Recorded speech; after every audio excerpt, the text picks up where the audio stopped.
And now, without any further ado, Simon Schama. Hello, everybody. Well, just when you think, really, that the exhaustion of words, the kind of moral squalor of politics really couldn't get more wretched, there is all of us and all of you.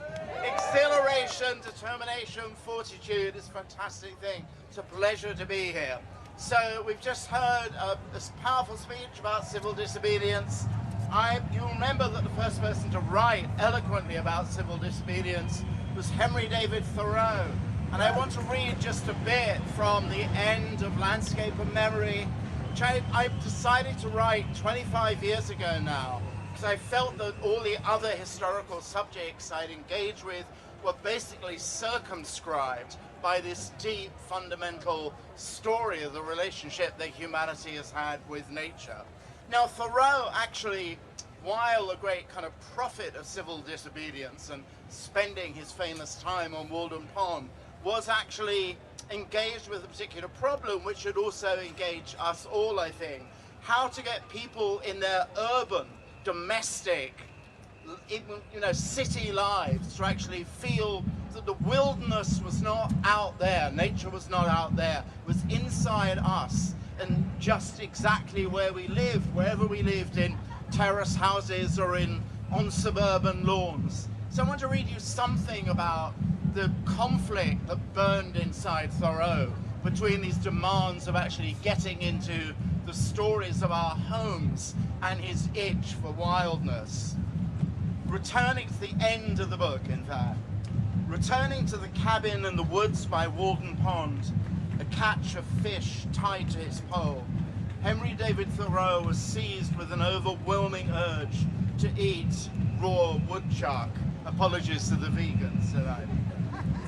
It was not that he was particularly hungry, and he already knew the taste of woodchuck, at least cooked woodchuck, if he'd killed and eaten an animal that had been complacently dining off his bean field. It was simply the force of wildness he suddenly felt possessing his body like an ancient rage. Once or twice, he wrote, I found myself ranging the woods like a half-starved hound with a strange abandonment, seeking some kind of venison I might devour. No morsel could have been too savage for me.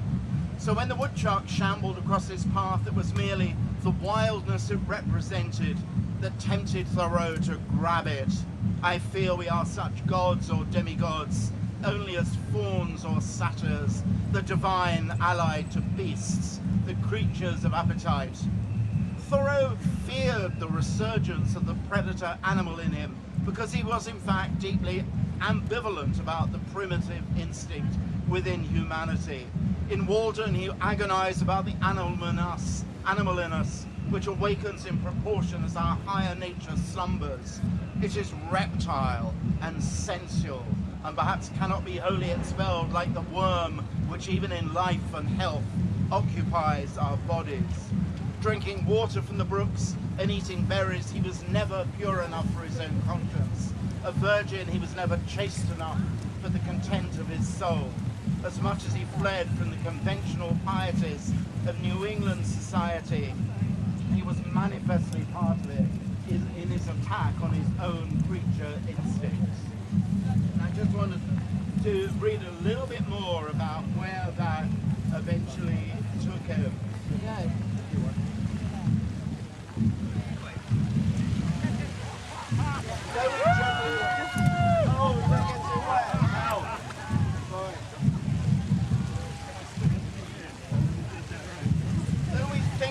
As the guardian of the wilderness, one of his most powerful passions, was for the local and intimate. Wow.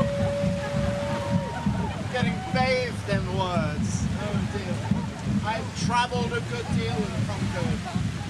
He had indeed, and it was from the close familiarity of those travels that the unparalleled vividness and precision of his nature writing arises.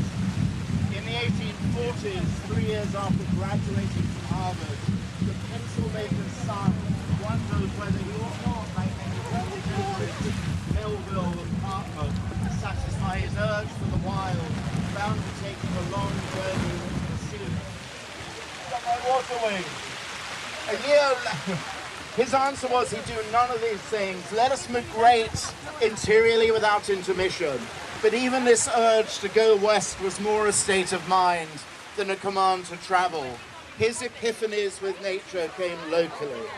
A year later, he sat on his boat in the middle of the pond at twilight, playing the flute, watching the perch, looking at the moon travelling over the ribbed bottom, and feeling that nothing but the wildest imagination could conceive of the manner of life we are living. Nature is a wizard, he wrote. The Concord nights are stranger than the Arabian nights. He never changed his mind about the necessary intimacy of wildness. On August the 30th, 1856, 6 years before his death, he declared in his journal that he'd finally reached a new world. God, you're wonderful. You're like a painting by Caillebotte, which is called Les Parapluies, but you're much more beautiful. And you know the musical I love called Les Parapluies de Cherbourg? This would be Les Parapluies de la Révolte, Révolte pour la Nature. Thoreau says he's finally reached a new world. He meant, of course, he'd stayed in the same place. But in that place, he discovered a spot so wild that, as he wrote, the huckleberries grew hairy and were inedible. This discovery made him shudder with pleasure, as if he'd suddenly been transported to Prince Rupert's land in Labrador. Holding the huckleberries in the palm of his hand, he suddenly was carried through time and space. Here grows the hairy huckleberry as it did in Squaw Sacom's day and 1,000 years before, and concerns me perhaps more than it did her. I have no doubt that for a moment I experienced the same sensations as if I were alone in a bog in Rupert's land. I could be in Rupert's land and supping at home within the hour. This is what the unappetizing little fruit finally had to tell Thoreau. It is vain to dream of a wildness distant from ourselves. There is none such. It is the bog in our brain and our bowels, the primitive vigor of nature in us that inspires our dream. Thank you very much. Thank you, Simon. And thank you, everybody here, and your umbrellas. Now, we are all part of nature, and we can't escape it, just as we can't escape the planet. But I'm going to say good night to all of you, but I'm going to hand over to A.L. Kennedy. And I think that the idea is that we migrate under the arches outside Waterstones. So, ladies and gentlemen, we're going to migrate across the road under the arches, by Waterstones, and then it's going to be, the evening is going to be taken on again by A.L. Kennedy. Thank you so much.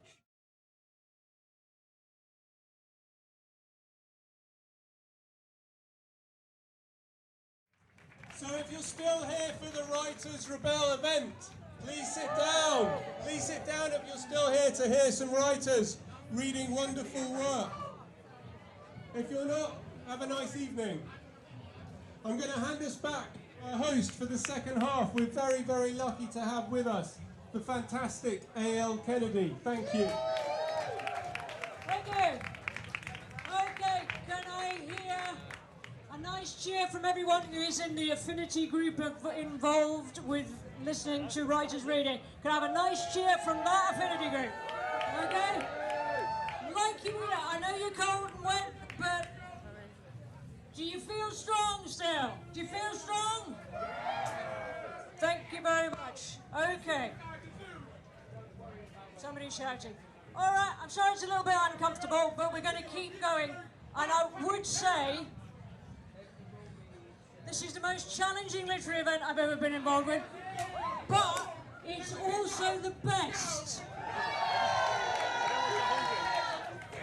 You have made something which is remarkable here. You have made something which has never happened before, and that is always what happens when people with good hearts and open minds try to make positive change. You have proved your case with this event, even under these circumstances. So I'm going to allow some of these wonderful writers, and I think, yes, there she is. Yes, we have, I've got to check the title of the book, which is called Trans. Of course it's called Trans.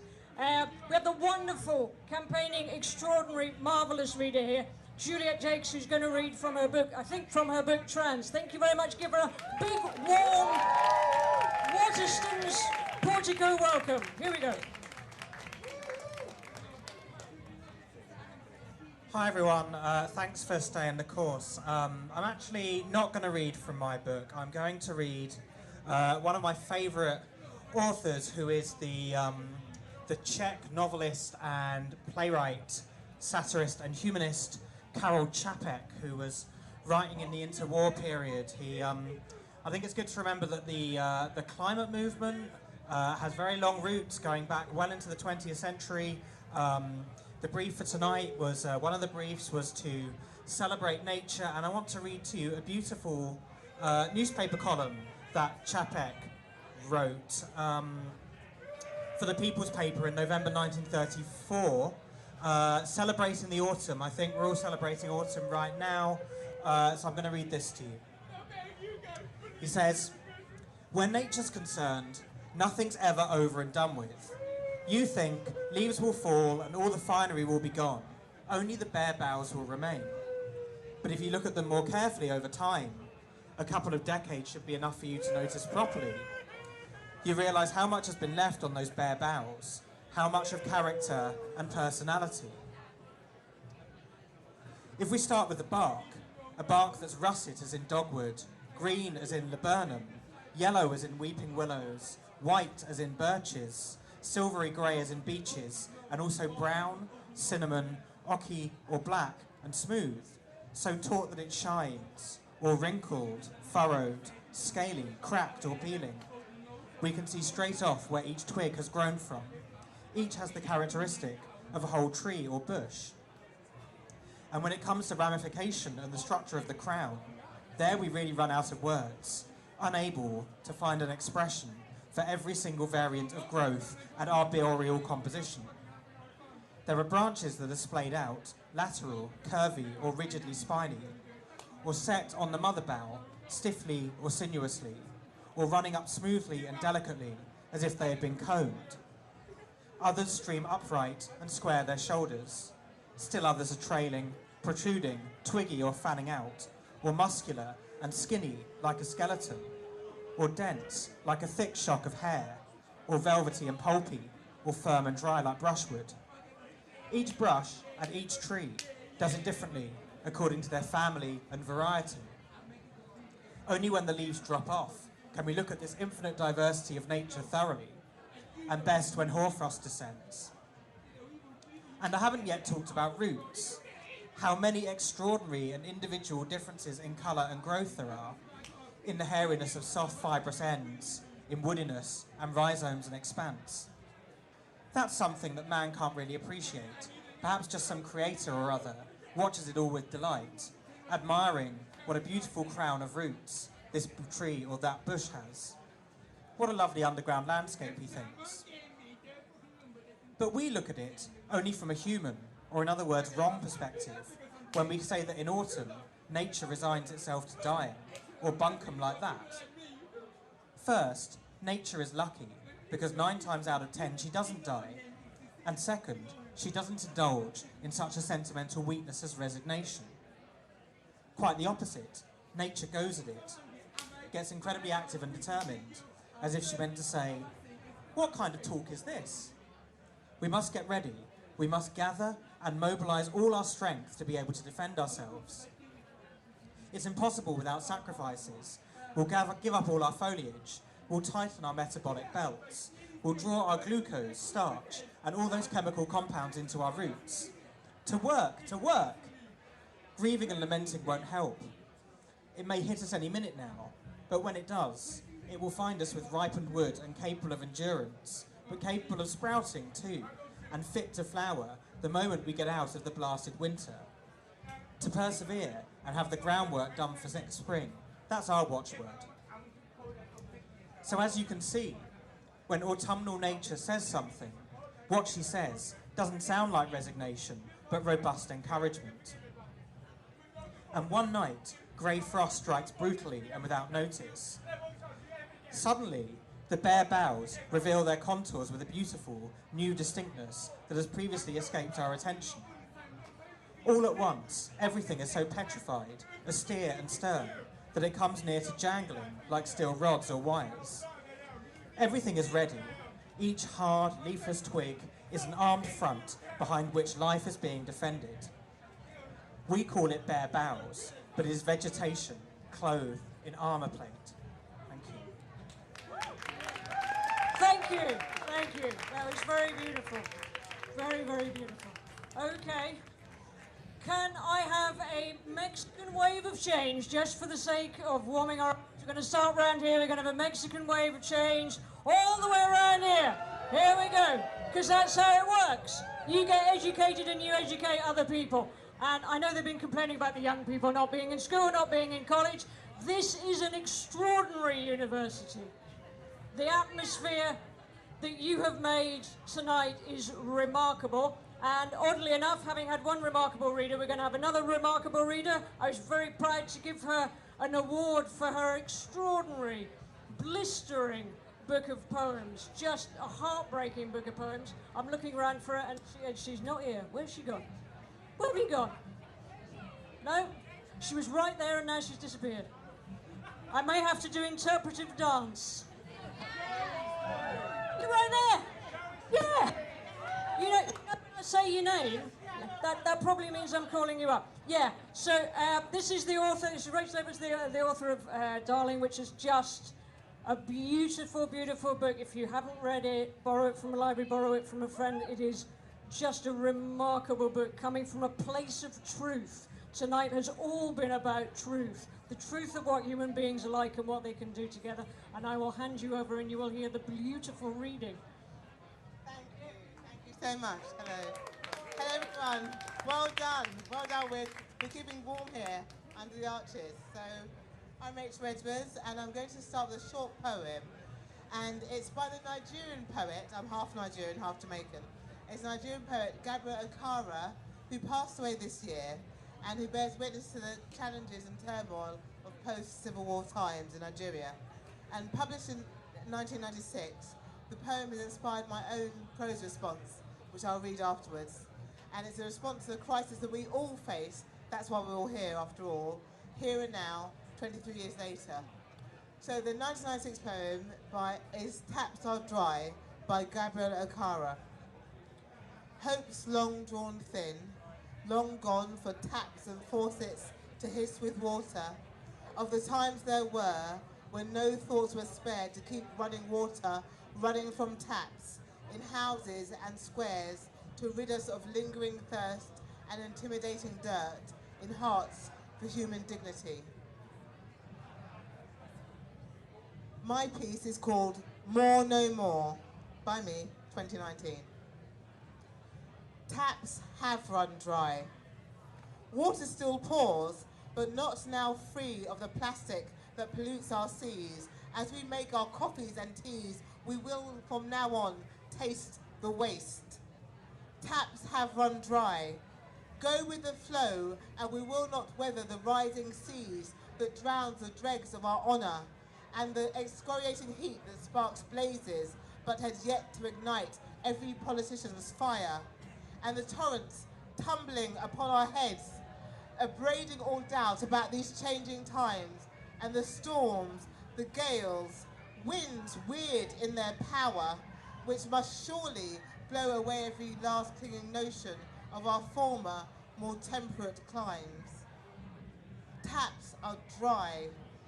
Go with the flow and we will only know loss of dignity, yes, and human life, of animal and plant life, the vast redaction of the treasures of this earth, the footings and the fruits and the essence of all of us. We will not be able to redact the loss, this unimaginable dereliction of love. We invented the taps, and we built the taps, the oil and the gas and the water taps, and we turned them on full flow.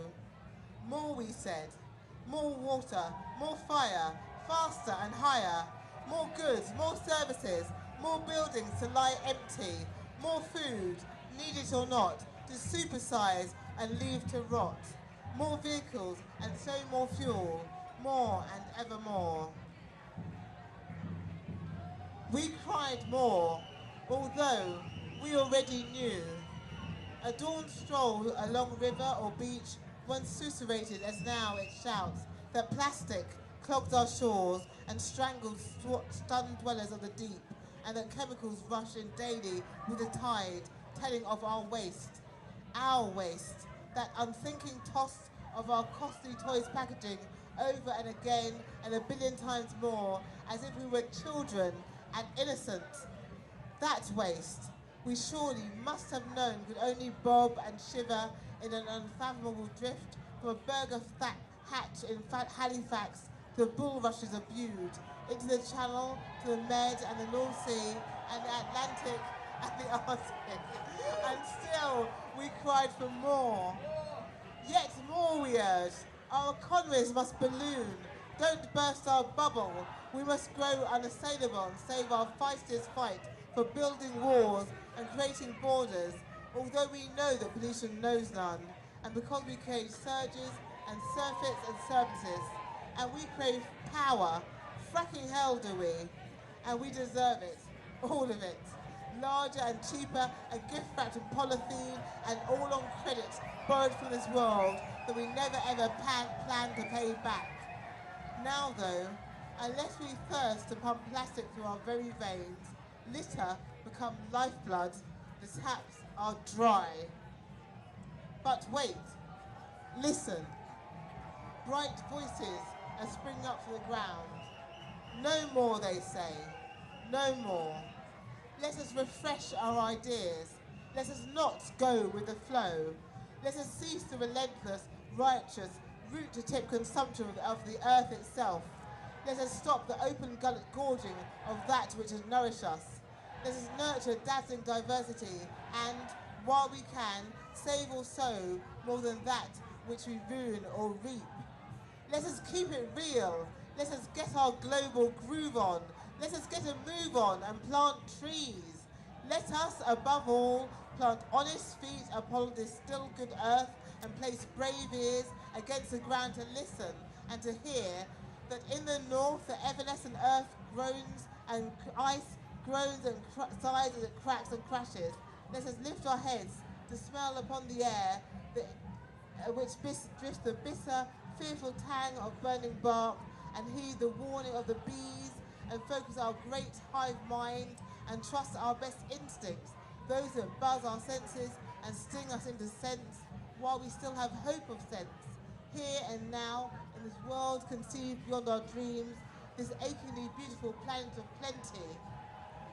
And, unless we want no more of it, this one lone earth, let us say here and now together, no more. Beautiful. Beautiful from Rachel there. One day, in a civilized country, there will be improvised art events everywhere, always, no matter the weather. We are becoming a civilized country. So, now we're going to have someone who is officially a funny lady, an on Radio 4 lady who brings their demographic age up, skyrocketing from an average of 57. Wonderful funny lady who's clever and smart and funny and wanted to be part of this, and she's going to be reading to you from some, she's going to hit you with some ancient reality and ancient wisdom. Please give a big Waterstones underpass welcome for Natalie Haynes. Thank you. Hello, hello. Not true, of course. I didn't want to come at all. I'm afraid of crowds. I'm just being brave. Because after all, it is a good cause. So, I thought I would read Ovid to you. So I hope you're emotionally prepared for it. I've obviously gone for a bit which is not terrifying. I wanted to tell you the story from the Metamorphoses of Philemon and Baucis, because it seems to me that the story of the environment and our story of our environment is often seen as being a story of the young, because they have so much energy and it is so good. But sometimes it's also the old, the grey-haired, who are defending the environment, defending the things that they care about, and who are rewarded, albeit in an odd way, in this story.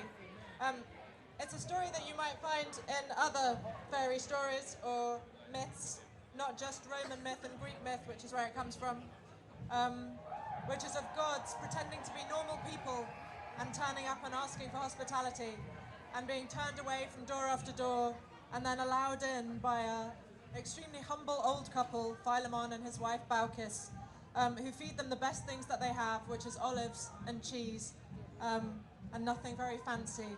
And then gradually as the dinner happens, the wine bowl keeps refilling itself and they realize that something strange is happening.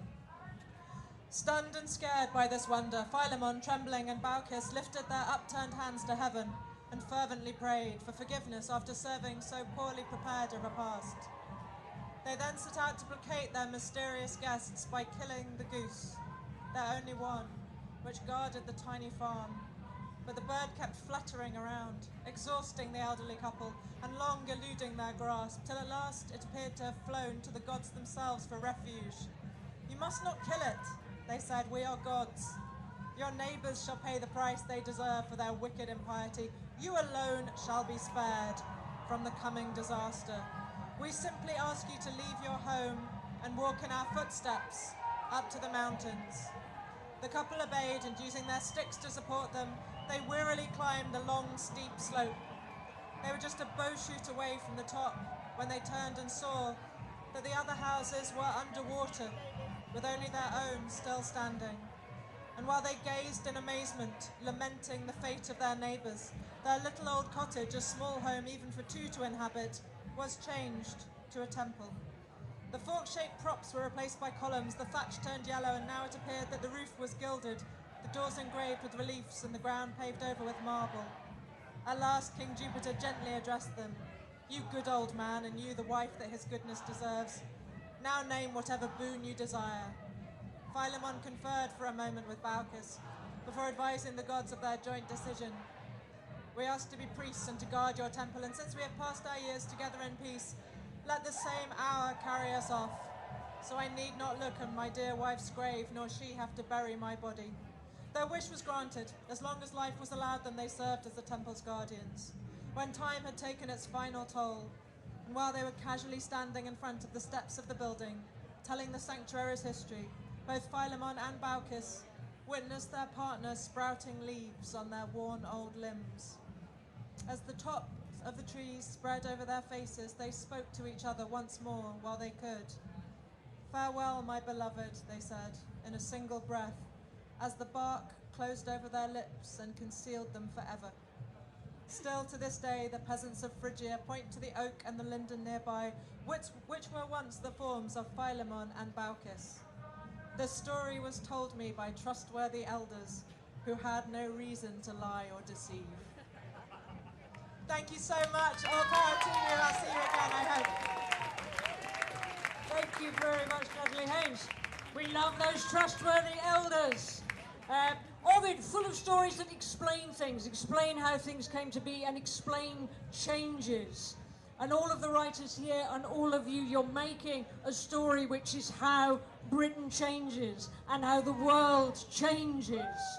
You know, I'm a Scottish person, and when I looked at the map of our events, tiny places, Ullapool, Nairn, Plockton, every single tiny village was having its own XR Rebellion event. And as you know, they're a bit further forward ahead about really actually wanting to be carbon neutral. And God bless them for that. So, we now have, wearing her specially designed XR Rebellion fantastic skirt, because she's not just a writer, she's an avant-garde writer in both English and Spanish. We have the wonderful, give her a delightful Waterstones portico welcome. We have Susana Medina.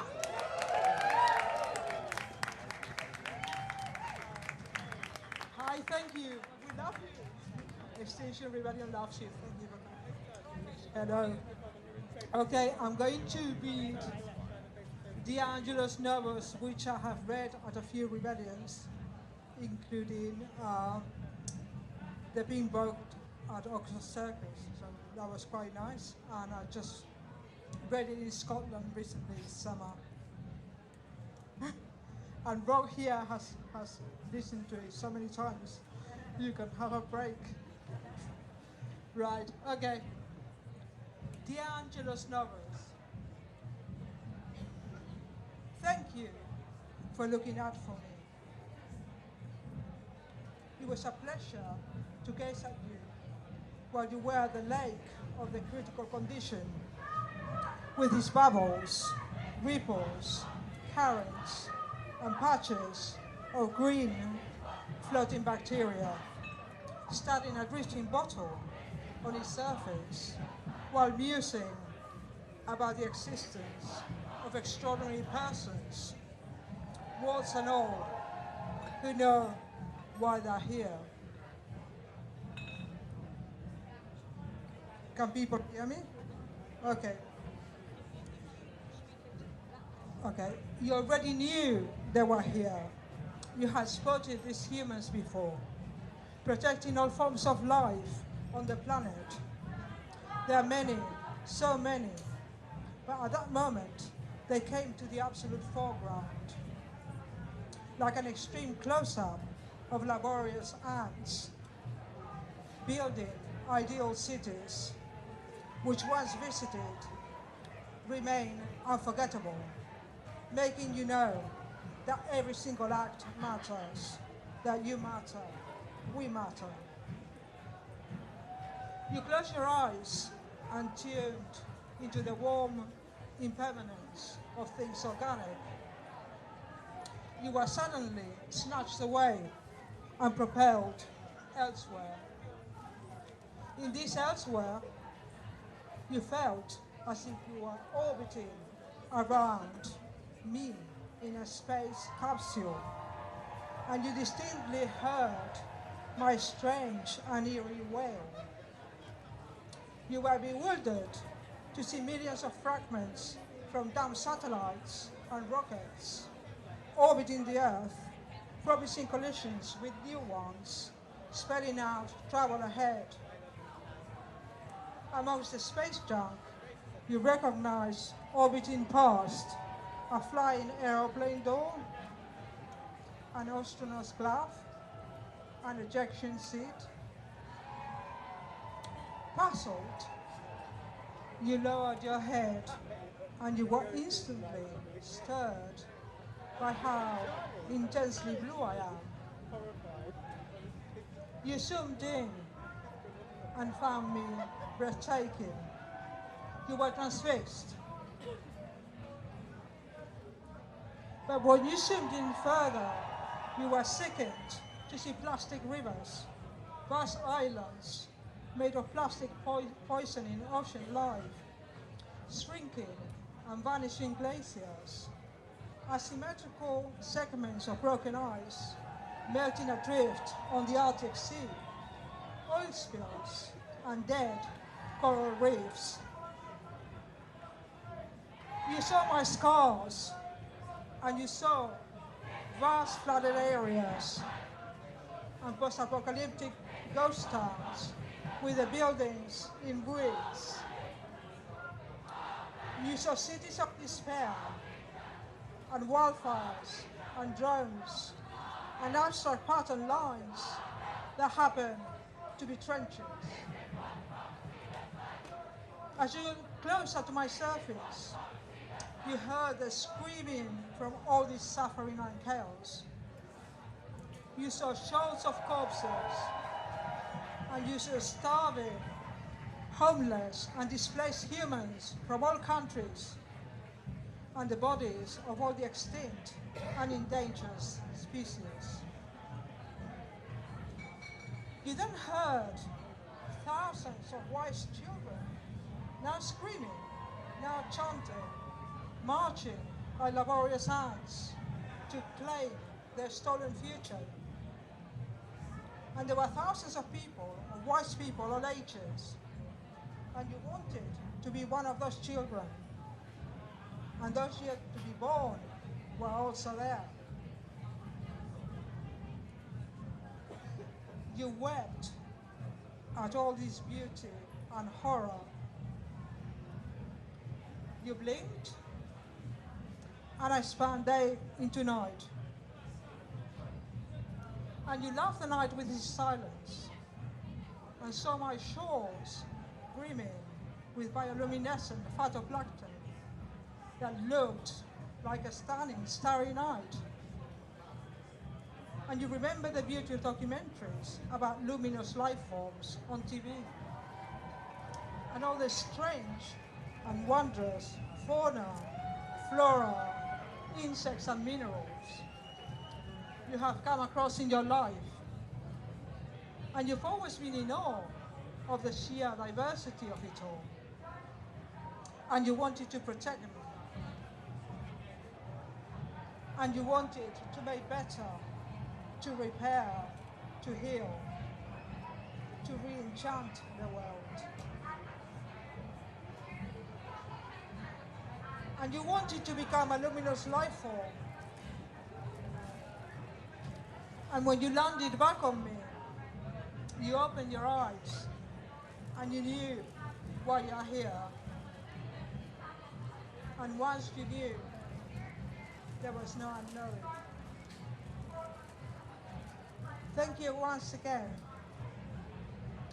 Yours truly, Planet Earth.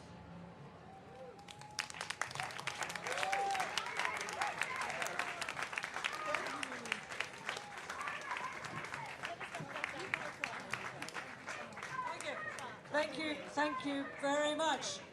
You notice biscuits have arrived, and no one's allowed to have biscuits if everyone can't have biscuits. These are the principles on which we operate, so if anyone feels like a biscuit will be circulating, or you may wish to share a biscuit in an intimate moment of biscuit joy. Normally readings, they're in very quiet rooms, everybody whispers, nobody's allowed to come in late, everybody apologises, and if anybody coughs within 4 miles, then we're all very upset. I kind of love that all of this noise is the same noise, it's not noise. This is an orchestra of people singing to the world to say that they know it's in pain. This is an orchestra of people saying that change is now in process. Possibly unstoppable change. If we keep on, certainly unstoppable change. And talking of unstoppable change, segue, if you remember, it used to be that if you read the Sun newspaper or found one, had to use it to put out a fire, there was absolutely nothing else that you could do with it. You remember that there used to be naked people in the Sun, and for some reason that was entertaining. Naked, indeed, naked human female women were in the newspaper, and they were also in another vile newspaper, but the nipples were not involved because somehow nipple exposure makes all the difference. Never found that to be true in my own life.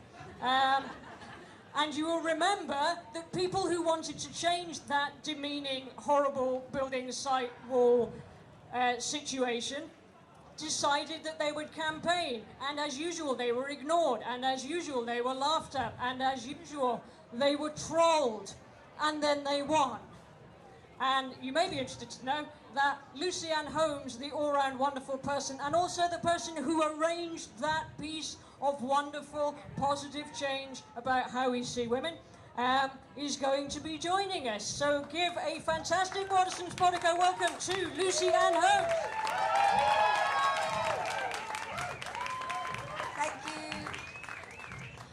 Thank you. I have written some words came to me when I was asked to do this, which I'm really honoured to be doing. Some words were in my head and I've put them down, and it's a poem type thing, and it's called How Do You Rise? How do you rise? Do you cling to a tree? Tears mixed with rain because we need a faster train. For years you've been writing, uniting. It's a 500-year-old oak, you tell the bloke. What can I do? He says. How do you rise? Do you greet the dawn de-locked to a car, wondering how your kids are, asking how far do I have to go, and you don't know, you don't fucking know.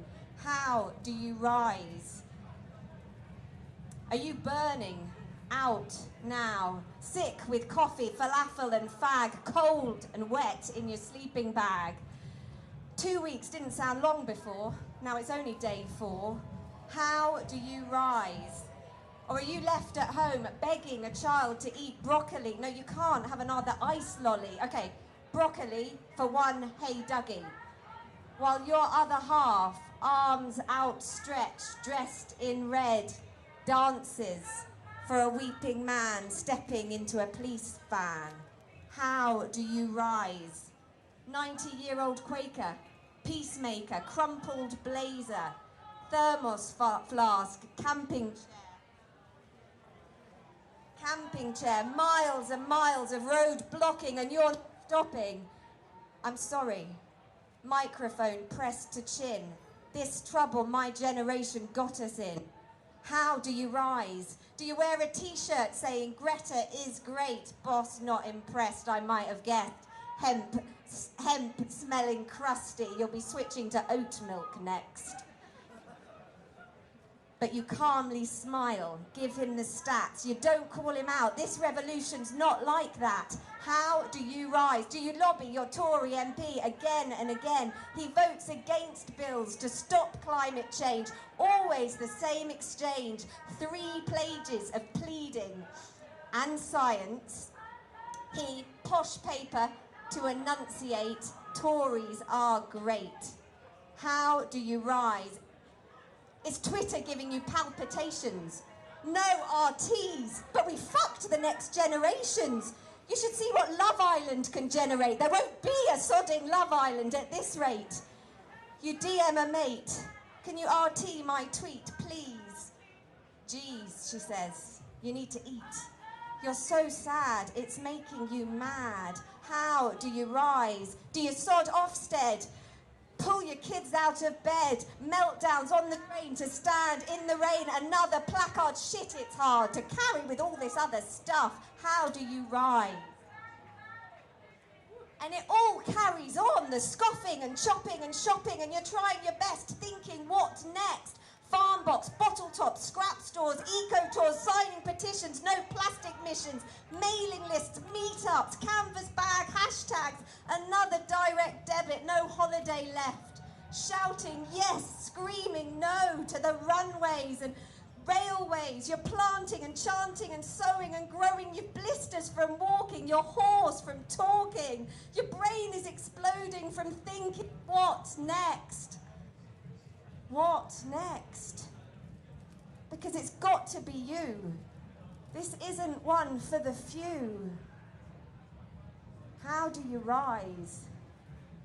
How do you rise? How do you rise to save a planet? How do you rise? Thank you.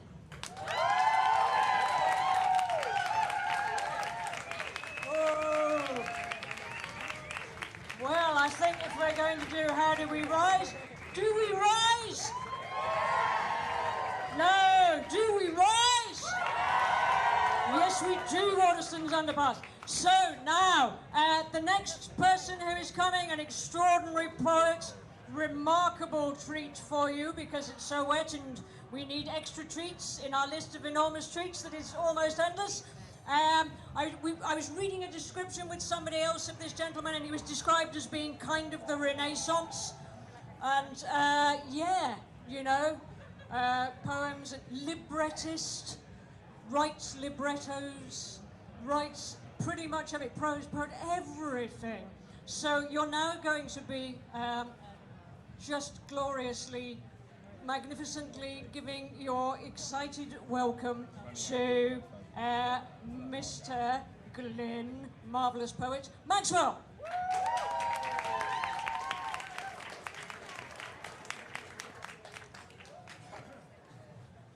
Proud. Be proud. Who may be proud? None may be proud until all are proud. Safe. Be safe. Who shall be safe? None shall be safe until all are safe. Loved. Be loved. Who can be loved? None can be loved until all are loved. Home. Come home. Who will come home?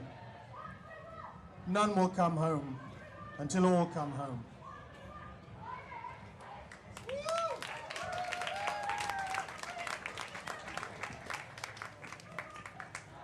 I was thinking of another vision of a future England. This is all about visions of possible futures. This one has bluebirds over the white cliffs of Dover. Tomorrow, just you wait and see. It has, it features love and laughter and peace ever after, apparently tomorrow, when the world is free. And in other news, the shepherd will tend his flock, the valley will bloom again, and Jimmy will go to sleep in his own little room again. Well, I thought for this other poem I'd check in on Jimmy, asleep in his room. And now England is in the state it's in. I sort of think, let's knock on Jimmy's door and see if he can wake the fuck up before things get any worse. This is called Bluebirds Over. Day of the great little dawn, everything hanging has got to be worn. Girls going white at the door of the den, Jimmy is asleep in his own little room again. Day of the day you can cut out and keep. Big Ben is back at the sound of the beep. Tide coming in and the truth coming out. Timmy a king in his own little kickabout. Day of the night of the meal of it all. Roses are red to the height of the wall. Violets are yellow, you heard it from me. Sammy a scream in his own little parody. Grass to be cut to an inch of itself. Friends and relations and nobody else. Chatter to cease at 11:11.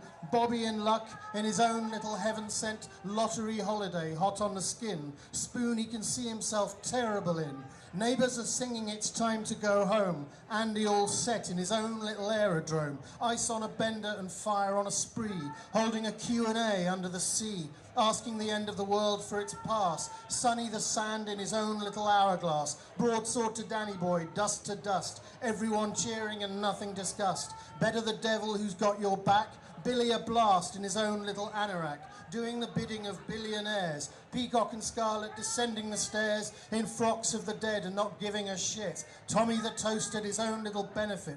Table to table from here to the hills. The spreading of sauce and the grinding of mills. Star of a century dying alone. Johnny all ears with his own little megaphone. Asking the trees, are you in or are you out? Settle the issue beyond all doubt. Settle the issue beyond all hope. Willie downwind of his own little isotope. Bells to be rung for the ringing of hands. Flowers to be laid by the fans for the fans. Cliff on the cliff in traditional rain. Ronnie at war in his own little song again. Bluebirds and over 1 billion likes. Bobby's arriving on novelty bikes. The last train running had better run soon. Neighbour too slow in his own little living room. Neighbour too slow in his own little living room. Day of the great little dawn. Everything hanging has got to be worn. Girls going white at the door of the den. Jimmy asleep in his own little room again.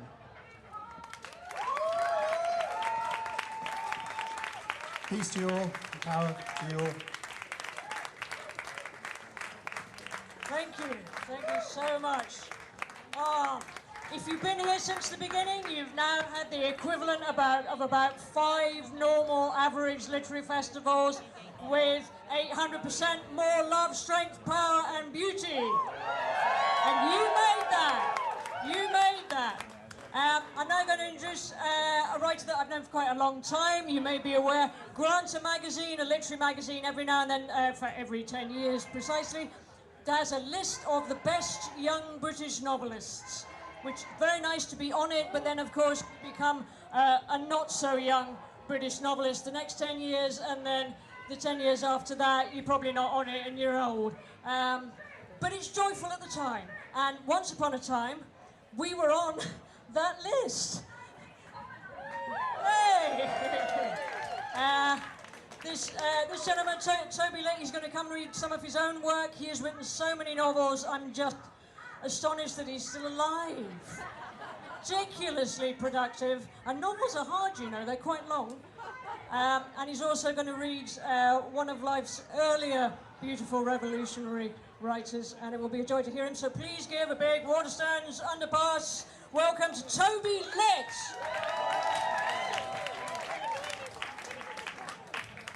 Words cannot do justice to the pleasures of good rebellion. Not ironically. I'm going to read a poem about being wet. I didn't write it today. It's also about being communal and being in the sea. It's called Sea Creatures. And then I'm going to read a poem by William Blake. And I'm going to try and do it as a mic check. So I'm going to do a line and then you do a line and we'll see if we can be loud, okay? So I'm going to read this. It wasn't written for anything other than quiet reading, so I'm going to shout it. Sea creatures. We lie within the deep flow, feeding constantly. We seep slowly beneath ice packs, green like peppermint tea.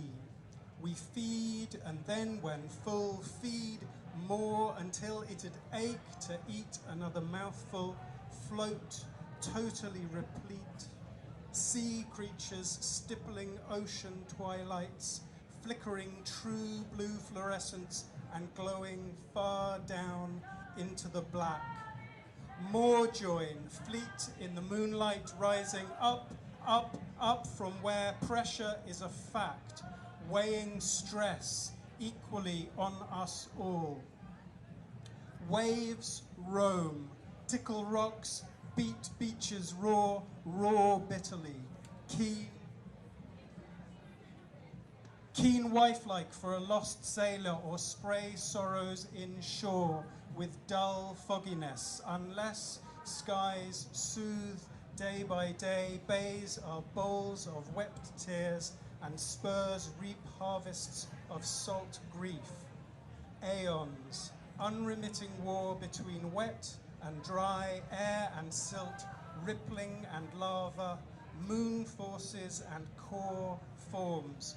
We, sea diplomats, flow free, there, here, everywhere, seeking peace, yearning to reconcile all might within a black night of calm, after storm, quiet, beat retreating, repeating defeat, defeat as if it were glory, and eating difference whole.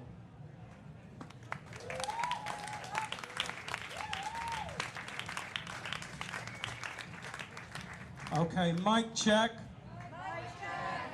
I'm going to do short lines and you're going to repeat them as loud as you can. This is William Blake. He wrote Jerusalem, he wrote some other stuff too, and he would be here. He would be here, and he would be ashamed of people who weren't. So, what is the price of experience? What is the price of experience? Do men buy it for a song? Do men buy it for a song? Or wisdom for a dance in the street? Or wisdom for a dance in the street? No! No! It is bought with the price of all that a man hath. It is bought with the price of all that a man hath. His house, his wife, his children. Wisdom is sold in the desolate market. Wisdom is sold in the desolate market. Where none come to buy. Where none come to buy. And in the withered field. Where the farmer ploughs for bread in vain. Where the farmer ploughs for bread in vain. It is an easy thing. It is an easy thing. To triumph in the summer's sun. To triumph in the summer's sun. And in the vintage. And to sing on the wagon loaded with corn. And to sing on the wagon loaded with corn. It is an easy thing. It is an easy thing. To talk of patience to the afflicted. To talk of patience to the afflicted. To speak the laws of prudence. To speak the laws of prudence. To the homeless wanderer. To the homeless wanderer. To listen to the hungry raven's cry. To listen to the hungry raven's cry. In wintry season. In wintry season. When the red blood is filled with wine. When the red blood is filled with wine. And with the marrow of lambs. And with the marrow of lambs. It is an easy thing. It is an easy thing. To laugh at wrathful elements. To To hear the dog howl at the wintry door. The ox in the slaughterhouse moan. To see a God on every wind. And a blessing in every blast. To hear sounds of love. In the thunderstorm. That destroys our enemy's house. To rejoice in the blight that covers this field. And the sickness that cuts off his children. While our oil and vine sing. And laugh round our door. And our children bring fruits and flowers. Then the groan and the dollar are quite forgotten. And the slave grinding at the mill. And the captive in chains. And the poor in prison. And the soldier in the field. When the shattered bone hath lain him groaning among the happier dead. It is an easy thing to rejoice in the tents of prosperity. Thus could we sing and thus rejoice. But it is not so with us.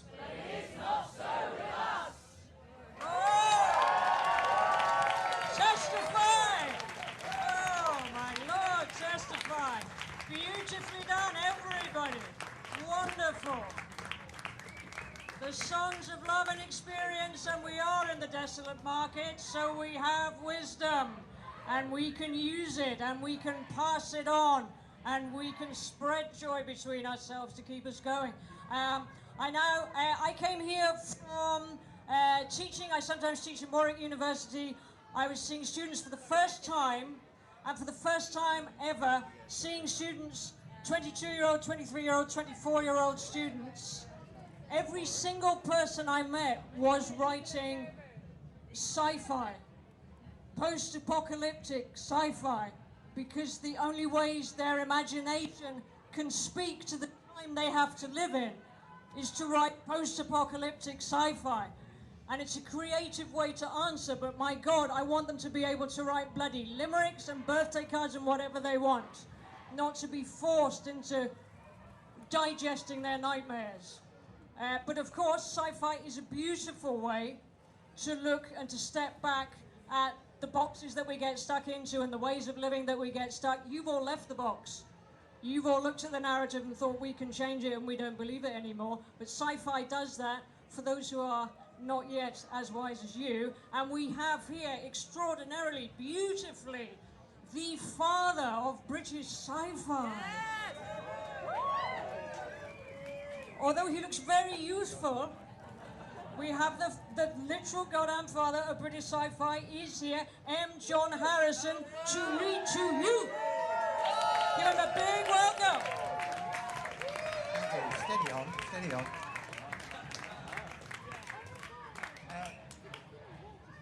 This apocalyptic thing is a problem if you've been doing it for 50 years.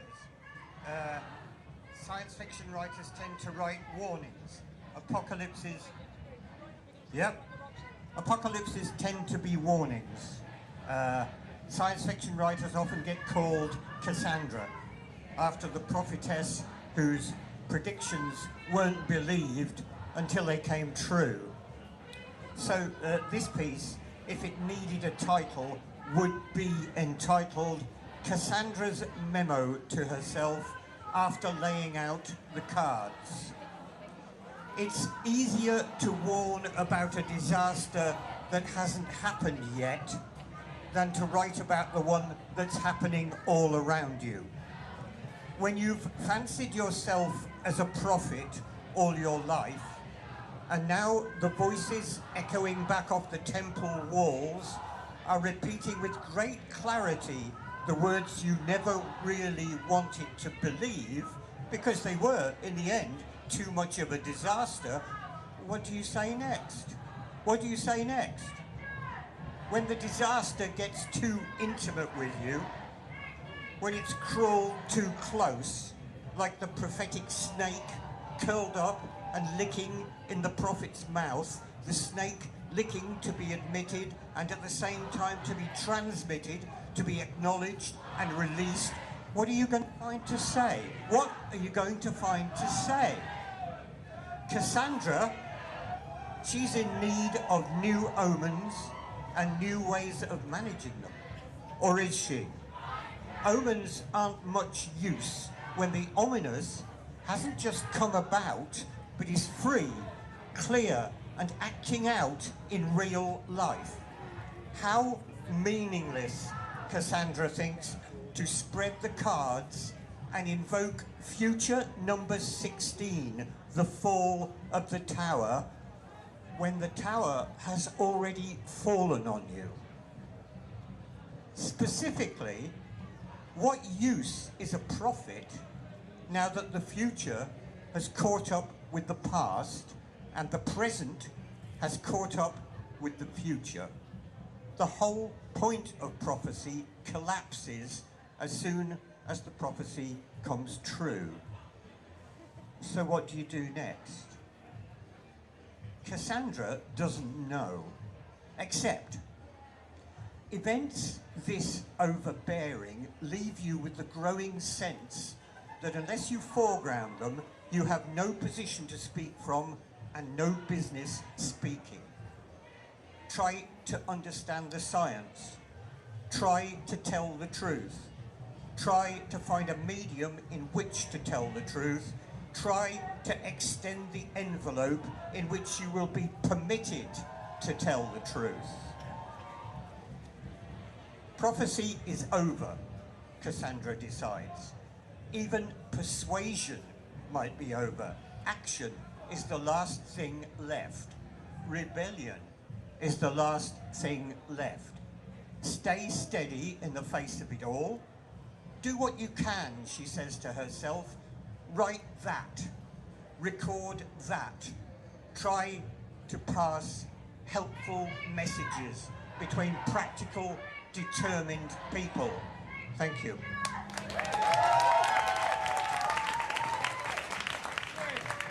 There we go, the father of British sci-fi. Beautiful, yeah. You're all Cassandra, and we're going to have to listen to you now. You know, the climate scientists were talking for decades, and now people are listening. So, we now have somebody that I know terribly well and that I work with frequently and who makes me laugh and smile. And he's going to be reading something very classy for you. His own writing is incredibly classy too, but for some reason he's not reading himself. He's reading something really classy. So just to warm us up and get us unified, could we have a nice sort of ooh, because it's classy? One. Oh, I bet Coleridge has never been introduced in quite that way. Although it is the same noise I heard when a policeman was about to hit the director of Scottish CND with a baton. We all turned round at once and for some reason all went, ooh, and the policeman disappeared. He was on a horse. The horse kind of crept away. I've never seen an embarrassed horse before or since. Meanwhile, the very lovely, wonderful and scrubbed and kind of gorgeous Mr. Will Eaves. Please give him a lovely Waterstones underpass welcome. Hello. Nice to be here. This poem is about man's relationship with nature, seen through the prism of his relationship with other people. It's one of the most beautiful poems in the language, and it's by Samuel Taylor Coleridge, and it's called This Lime Tree Bower, My Prison. Well, they are gone, and here must I remain. This lime tree bower, my prison. I have lost beauties and feelings such as would have been most sweet to my remembrance, even when age had dimmed mine eyes to blindness. They, meanwhile, friends, whom I never more may meet again, on springy heath, along the hilltop edge, wander in gladness, and wind down, perchance, to that still roaring dell of which I told. The roaring dell, o'er-wooded, narrow, deep, and only speckled by the midday sun, where its slim trunk the ash from rock to rock flings arching like a bridge, that branchless ash, unsunned and damp, whose few poor yellow leaves ne'er tremble in the gale, yet tremble still, fanned by the waterfall. And there, my friends, behold the dark green file of long, lank weeds, that all at once, a most fantastic sight, still nod and drip beneath the dripping edge of the blue clay stone. Now, my friends, emerge beneath the wide, wide heaven and view again the many steepled tract magnificent of hilly fields and meadows, and the sea, with some fair bark perhaps, whose sails light up the slip of smooth, clear blue betwixt two isles of purple shadow. Yes, they wander on in gladness all, but thou, methinks, most glad, my gentle-hearted Charles, for thou hast pined and hungered after nature many a year in the great city pent, winning thy way with sad yet patient soul through evil and pain and strange calamity. Ah, slowly sink beneath the western ridge, thou glorious sun. Shine in the slant beams of the sinking orb, ye purple heath flowers. Richly burn, ye clouds. Live in the yellow light, ye distant groves, and kindle, thou blue ocean. So, my friend, struck with deep joy, may stand, as I have stood, silent with swimming sense. Yea, gazing round on the wide landscape, gaze till all doth seem less gross than bodily, and of such hues as veil the Almighty Spirit, when yet he makes spirits perceive his presence. A delight comes sudden on my heart, and I am glad as I myself were there. Nor in this bower, this little lime tree bower, have I not marked much that has soothed me. Pale beneath the blaze hung the transparent foliage, and I watched some broad and sunny leaf, and loved to see the shadow of the leaf and stem above dappling its sunshine. And that walnut tree was richly tinged, and a deep radiance lay full on the ancient ivy, which usurps those fronting elms, and now with blackest mass makes their dark branches gleam a lighter hue through the late twilight. And though now the bat wheels silent by, and not a swallow twitters, yet still the solitary humble-bee sings in the bean-flower. Henceforth, I shall know that nature ne'er deserts the wise and pure. No plot so narrow be but nature there, no waste so vacant, but may well employ each faculty of sense, and keep the heart awake to love and beauty. And sometimes 'tis well to be bereft of promised good, that we may lift the soul and contemplate with lively joy the joys we cannot share. My gentle-hearted Charles, when the last rook beat its straight path along the dusky air homewards, I blessed it, deeming its black wing had crossed the mighty orb's dilated glory, while thou stoodst gazing, or, when all was still, flew creaking o'er thy head, and had a charm for thee, my gentle-hearted Charles, to whom no sound is dissonant, which tells of life.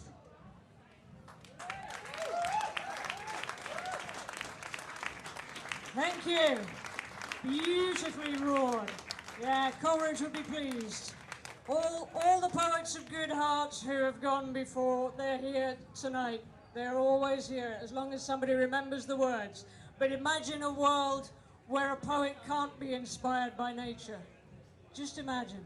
Just imagine a world where a poet can't write about bees because we decided we didn't need them. But thank you for being here and trying to reverse that, and I know that you will. We now have remarkable writer, Joanna Pocock. Makes me feel very old and wrinkly. This is a new generation and an up-and-coming young writer. No, I mean terribly successful and award-winning young, attractive, oh, it's ridiculous writer. She's reading you lucky people, new work. She's also reading from a book, Letters to the Earth, which she's writing, environmental writing from a whole load of writers. It's not out yet, but you can pre-order it or talk to people about it or talk to your library about it. So give a very, very warm, bee-loving welcome to Joanna Pocock.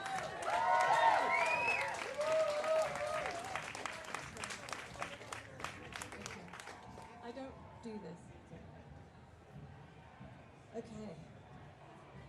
In 1994, two workmen at Syncrude Oil in northern Canada, where I come from, were digging at the bitumen-rich soil known as the Athabasca tar sands near Fort McMurray, Alberta, when their 100-ton electric shovel unearthed the 8.5-foot-long skeleton of a prehistoric marine reptile. Syncrude is the largest producer of crude oil in Canada, occupying the land of the Athabasca Chipewyan First Nation people and 5 other First Nation communities, who have been stewarding this region for thousands of years. This unbelievably rich and diverse ecosystem boasts thousands of square miles of virgin boreal forests covering an area larger than the state of Florida. And it is being mined and fracked for oil that is sent across the world by pipeline and ship. The Alberta or Athabasca tar sands are the world's 3rd largest oil reserves and the world's most destructive oil operation on the planet, and they are growing. The piece I'm about to read is a short excerpt from a novel in progress, and it's part of this anthology, Letters to the Earth. And I wanted to dedicate this piece to the humpback whale who died on Tuesday in the River Thames.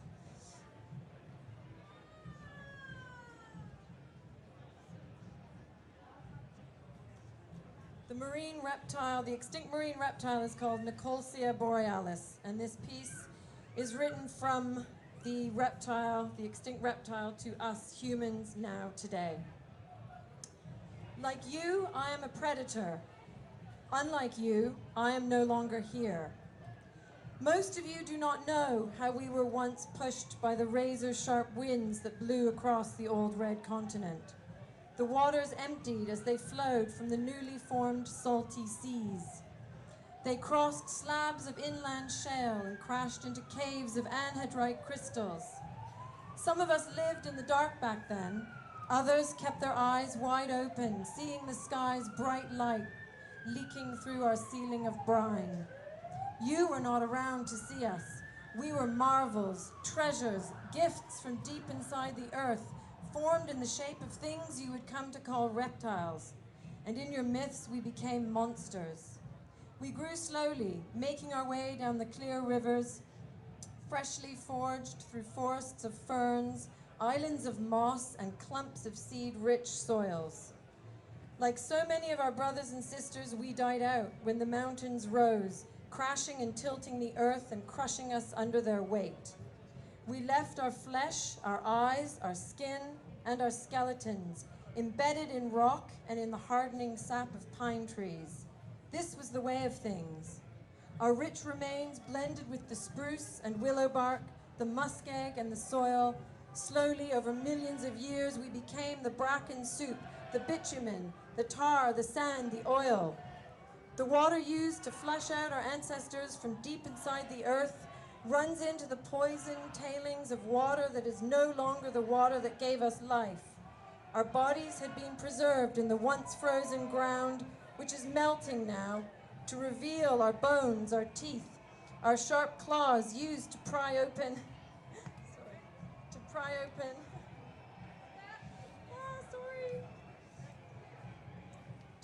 open the shells of the giant mollusks that floated below us in the ancient salty seas. Our children spoke to the people who lived here in Athabasca, but now our descendants can no longer breathe long enough to speak. They are not marvels, they are mutants. Eventually you will join us in this heavy, heavy water that is not water. You will not thank us. You will ask why, and we will not have the breath to answer you. You have taken it from us. We, you and I, will be as mute as the rocks made from bones and stardust.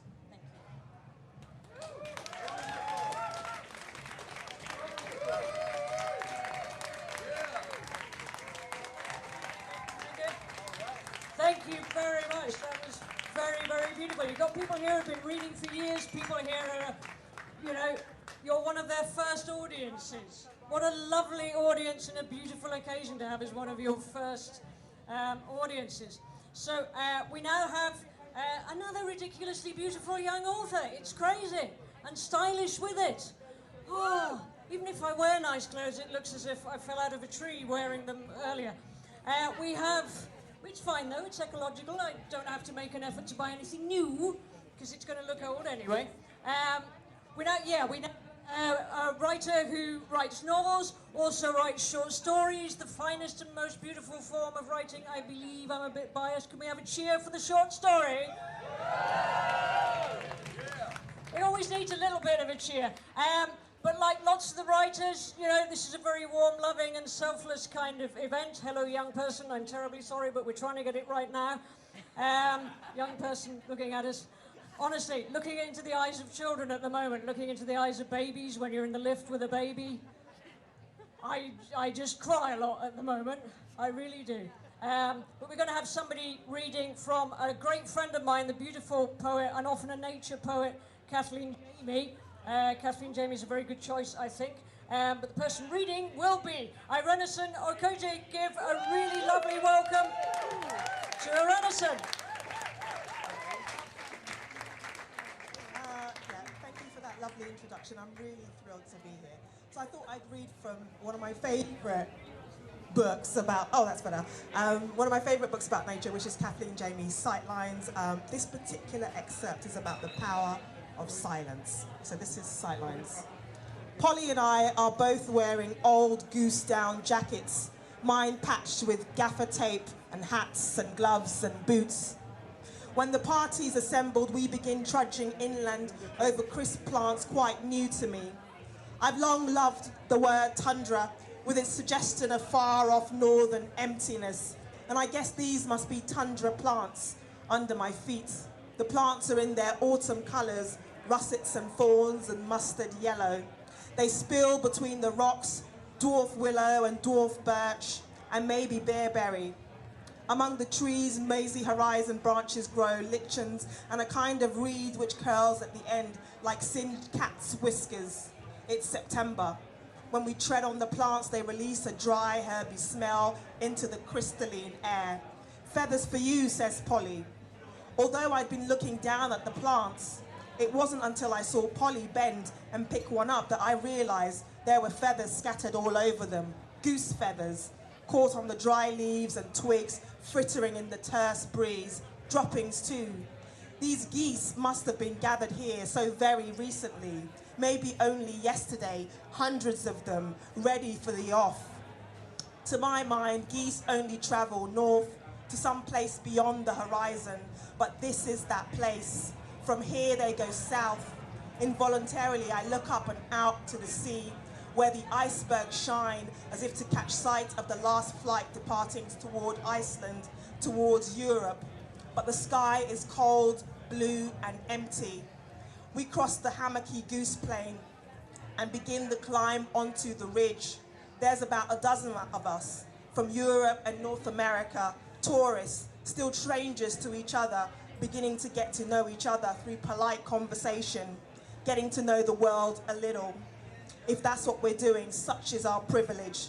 We've been instructed to stay behind the gun. We have a guide, a young Danish biologist who carries flares to scare them, and a rifle as a last resort in case of aggravated polar bears.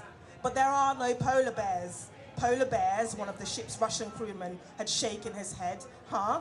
They ate the last one years ago. With an outcrop of smooth bare rock to shelter us, we take off our rucksacks, set aside our cameras and the gun, crouch or sit down out of the breeze. It's a stern breeze blowing from the land, inconstant now, but like everything here, it carries a sense of enormous strength withheld. Once everyone is settled, the guide makes a suggestion. Why don't we keep silent? Just for a few minutes, sit still and keep quiet, just listen. We have the sea, deceptively calm and blue and serene with icebergs stretching away eastward under an ashy sky. Below in the bay, our ship rides at anchor, looking overcomplicated among the smaller white tufts of ice which drift soundlessly around it. Though white, the ship looks dirty too, the way the sheep suddenly look dirty when it snows. Behind the ship, the far side of the bay rises to a low brown ridge similar to this, and beyond that ridge is arranged a row of white pinnacles, the tips of icebergs grounded in a hidden inlet. Westward rises a range of brown jagged mountains, and beyond the coastal range there are hints and gleams of something I thought at first was a band of low cloud. But it's ice, maybe the edge of the inland ice cap. The air is extraordinarily clear. That's what we see, what we listen to. There is silence. Slowly, we enter the most extraordinary silence, a radiant silence. It radiates from the mountains and the ice and the sky, a mineral silence which presses powerfully on our bodies, coming from very far off. It's deep and quite frightening, and makes my mind seem clamorous as a goose. I want to quell my mind, but I think it would take years. I glance at the others. Some people are looking out at the distant land and sea. Others have their heads bowed as if in church. A minute passes, maybe 2, maybe 5, just the breeze and this powering silence. Then a raven flies over. I know Polly likes birds, so glance to see if she's noticed, and she has. Her head is tilted back, and quietly, she's raised her gloved hand to shield her eyes. The bird, utterly black and alone in the sky, is heading inland on the steady wings. It too keeps quiet. They used to navigate by raven, the Vikings, there being no stars visible at such high latitudes in the summer. The old sagas say that the Viking settlers of Iceland took ravens. Out of sight of land wallowing at sea, they would release a raven and watch it climb the air until it was high enough to sight land. Where the raven headed, they followed in their open boats. Maybe ravens had brought them here too, in their Greenlandic voyages 1,000 years ago, 1,000 years, the blink of an eye. Be quiet, I tell myself. Listen to the silence. I take my eye off the raven for a moment, and when I look back, it's gone. How long we sit there, I don't know. I know only that I'd never heard anything like it. A silence that could dismiss a sound as wind would dismiss a feather. 5 minutes, 10 minutes in a lifetime. Some people say you can never experience true silence because you come to hear the high whine of your own nerves. That is to say, you hear the very nervous system which allows you to hear it all. Nerves, because we are animals, not ice, not rock, driven by cold and hunger. It's cold, our animals' bodies say. Best get moving, keep warm, keep hunting. So after maybe 10 minutes, by some unspoken assent, a movement, a cough, our experience of deep silence is over and life begins to whip us on our way. We all begin to slowly stand. Polly catches my eye, gives me the little smile and shrug, which I already know are characteristic of her. We begin to move downhill, back towards the waiting boats. It's a while before anyone speaks. Thank you very much. Thank you, Ireneson. Thank you so much. So, respect existence or expect resistance. We have now somebody, I know that you are very, very good at joined up thinking. I know you don't just look at whether the food is organic, you look at how it was farmed, you look at whether it was transported in a way that polluted, you look at the detail of everything that you do, you have joined up thinking. And the next person who's going to be reading is going to be talking about the one of the economic aspects of climate degradation. He's the author of Bullshit Jobs. I've had a few of those, and I would like you to give a very, very warm Extinction Rebellion underneath Waterstones underpass welcome to David Graeber. Oh, thank you so much. When they said reading, I thought, oh, you know, I've done so many readings, but I've never actually read something at one of those readings. Yeah. Oh, is this better? Is this good? Yeah, okay. Okay, yeah, so I've never actually done a reading where I actually read something. And I thought, well, you know, I've never read the Bullshit Jobs book. Maybe I should do that. Just like read some of it. But then people said, well, you know, try to emphasize how it's in relation to ecology. I thought that it was kind of obvious, but I thought maybe what I'll do is I'll read some paragraphs of it and then talk about the larger implications. When I wrote this article a few years ago, I was thinking about work. Why are we all working so hard? This is supposed to be the science fiction future. We're all supposed to be working 15, 20 hours maximum. And instead, we keep working more and more, and work invades every aspect of our lives. And I thought, you know, technology, which could have been used to eliminate work, has instead been used to make us work all the time. How did that happen? Why? Why did it happen? So I was going to read there. You know, rather than allowing a massive reduction of working hours to free the world's population to pursue their own projects, pleasures, visions, and ideas, we have seen the ballooning, not even so much of the service sector, as of the administrative sector, up to and including the creation of whole new industries like financial services or telemarketing, or the unprecedented expansion of sectors like corporate law, academic and health administration, human resources, and public relations. And these numbers not even reflect on all the people whose job is to provide administrative, technical, or security support for those industries. You know, because think about it, like, you know, all those people who are just like working all day to provide somebody with a tax dodge by translating forms from France into forms from Germany. Somebody's got to clean those buildings that they're in. Somebody's got to provide heat. You know, somebody's got to do security and pest control, and so forth and so on. Fix the machines when they break. And then there's all the people who have jobs that only exist because everybody's working so hard. There's a whole category of jobs like, you know, dog washers and things like that nobody would need, but everybody's working so hard at all the other useless jobs that you have to create new useless jobs to like support their, you know, uselessness. Okay, so there's a whole ancillary industries like dog washers, all-night pizza delivery that only exist because everyone else is spending so much of their time working. It's as if there are people out there making up pointless jobs just to keep us off the streets, just to keep us all working. While corporations may engage in ruthless downsizing, the layoffs and speed-ups invariably fall on that class of people who are actually making, moving, fixing, and maintaining things. Through some strange alchemy no one can quite explain, the number of salaried paper pushers ultimately seems to expand. And more employees find themselves, not unlike Soviet workers of the past, working 40 or even 50-hour weeks on paper, but effectively working 15, 12, 10, 9, 8, since the rest of their time is spent organizing or attending motivational seminars, updating their Facebook profiles, or downloading TV box sets.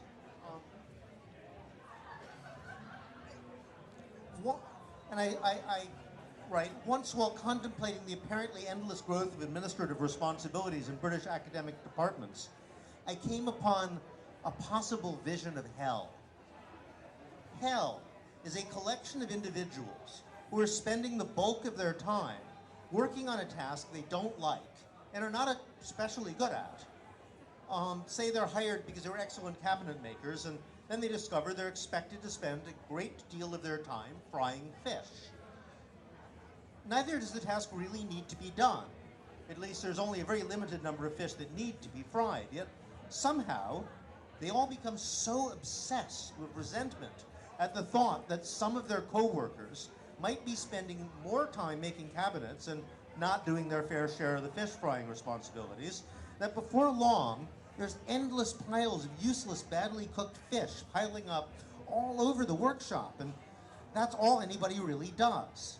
I think this is a pretty accurate description of the moral dynamics of our own economy. We're all so obsessed by the idea that somebody else might be getting off without working, that we basically made up useless jobs just to keep each other working, and then we sit around being angry and resentful of each other, and you're thinking, oh, that guy, he's got a real job, you know, and then he won't, like, this is why people hate, like, auto workers or people who teach. Why do they hate teachers, you know? They educate kids. Well, that's why they hate teachers. You get a real job. You want a vacation too? You know, that's not fair. So they mobilize resentment based on the fact that all these people have to show up and work and do nothing all day and kind of hate everybody as a result. And the kind of resentment this creates sort of is the bizarre dynamic that holds our society together.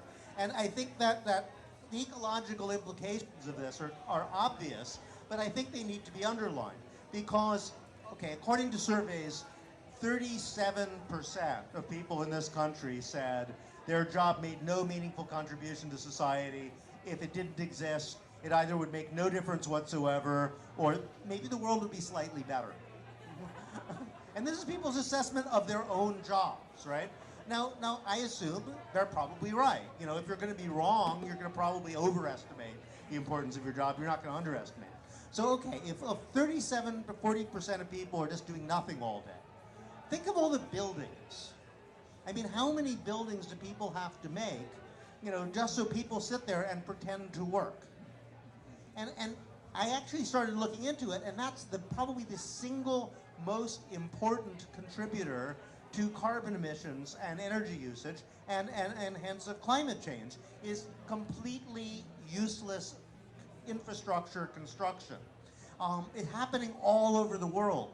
And the more I talk to people, you talk to people from New Zealand, you talk to people from South Africa, wherever you go, they're putting up skyscrapers, they're putting up office blocks. And they're putting up office blocks just for the sake of putting them up, because they have some strange financialized sort of mechanism that actually rewards you for ripping down old stuff and putting up new stuff, whether it's needed or not. And then they try to figure out what to do with it. So they have to just make up bullshit jobs just to fill the buildings. And this is happening everywhere. These buildings are destroying the planet. And it's also the people behind it, behind the construction industry, are exactly the people behind climate denial and right-wing populism. I mean, it's not a coincidence that Donald Trump is a construction guy.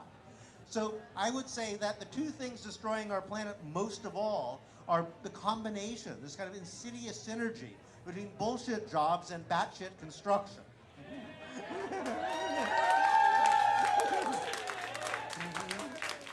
I think this needs to be explored. I would say if we get rid of the bullshit jobs, you get rid of the batshit construction, and I'd say a third thing, planned obsolescence. This is my proposal. You know, everything is made to break in 3 years, which is another form of bullshit job. So they're just keeping people busy remaking things that they, you know, they could have made perfectly well to begin with. So get rid of that. Let's say all computers come with a 20-year replacement warranty. You think they can't make a computer that will last 20 years? Of course they can.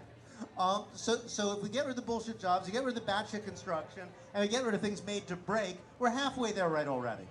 So that's my proposal. Thank you very much. Yes, indeed. And thank goodness, I don't think, would we need a motivational seminar? No. We are a motivational seminar. We know what we're doing, we know it makes sense, we know it has worth, we have agency. Yes. Never had that as a heckle before in my life. Yes, agency. So, talking of people who are motivated and creative and devoted to XR and interested, and you are currently in a documentary that he is making, and yet he's also in the documentary because he's performing. It's just amazing. And the son of, I know your mum, don't I? Yeah, I know his mum. That's not the most important thing, that's the thing that's making me feel very old. Very talented and smart and clued up young man. He's going to be reading somebody else's work and also his own work. He's denying that it's his own work, but as he wrote it, that's the gig. If you wrote it, it's yours. It's yours, baby. You just wrote something for XR. Please give a wonderful welcome for somebody who just wrote something for XR, Josh Opinionese. All right. Thank you. Agency, self-heckle. Okay. Haha. So listen, Nick Laird, a lovely poet who is in New York these days and so couldn't be here, but he wrote a poem for us. Isn't that nice? And so he sent it over while helping XR NYC to do stuff in the streets there. And he sent this poem, and I'll read it. It's a little bit bleak. Afterwards, I'll tell you a very short story that was a little less bleak. So, there we go. It's called American Poem. I hoped to visit tropical resorts, to feel that texture of expensive sadness. I wanted to avoid slaughter by growing so large I would not fit in the machine. But thinking everything was magic was the same as thinking nothing was. Magnets, racecraft, three-card Monty. I know nothing of your grief, granted, nor you mine, but isn't that why we're here? No philosopher ever went into the deli on Mercer and Spring and asked Mohammed just to make a whatever sandwich the universe had preordained. I, for one, hope to stop reliving things I said once that were only mildly funny. I have this hunch everyone now adult is dealing with the knowledge we are living in a failed state of bad faith, and hence we shelter in denunciation, poems of innocence and hurt. Our innocence, our hurt, while happily we're rapidly extracting rotted bodies from the earth, all the liquid dead we nurse our little systems on until they stop their beeping, until, engorged as ticks, we burst.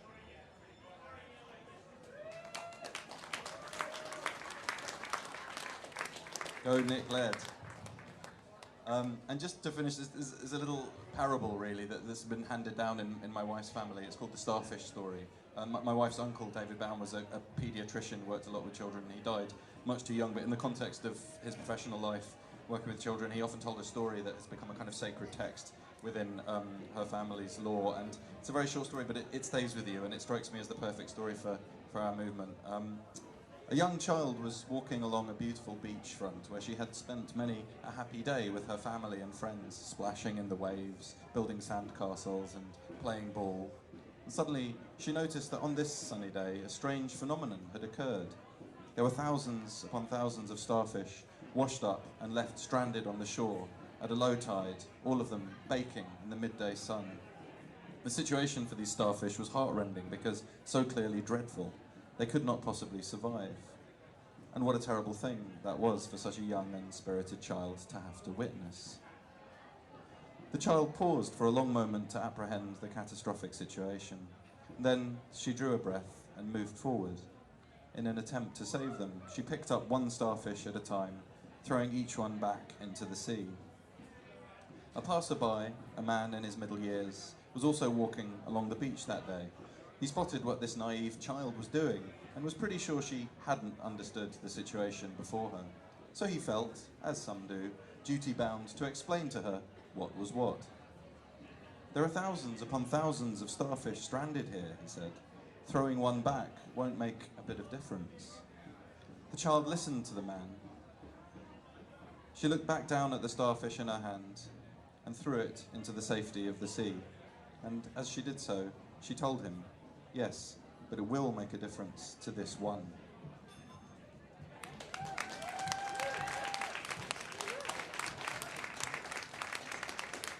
Thank you very much, Josh. I'd say about 25, 30 years ago, a poet called John Burnside, who you might know, wonderful poet, often a nature poet. We were writing something together and he said to me, everything that I write now is going to be about the climate. Whatever I write, it's also going to be about the climate. There is no point to write anything that is not about the climate. And it took me another 3-4 years to think, no, he's absolutely right. There is no point to write anything that is not also about the climate. there is no point to write anything if no one will be there to read the books, if no one will hear the stories or remember why we told stories to keep each other from being lonely in our humanity. One of the other writers who is really, really fast, really quick on writing and responding to climate change and trying to change people's mindsets and to push the culture into a healthy direction is our next reader. She's going to be reading from her own work. She will describe what's going on. She is the very wonderful, and I toured Tasmania with her, the very wonderful Helen Simpson. Give a big, warm Waterstones past welcome.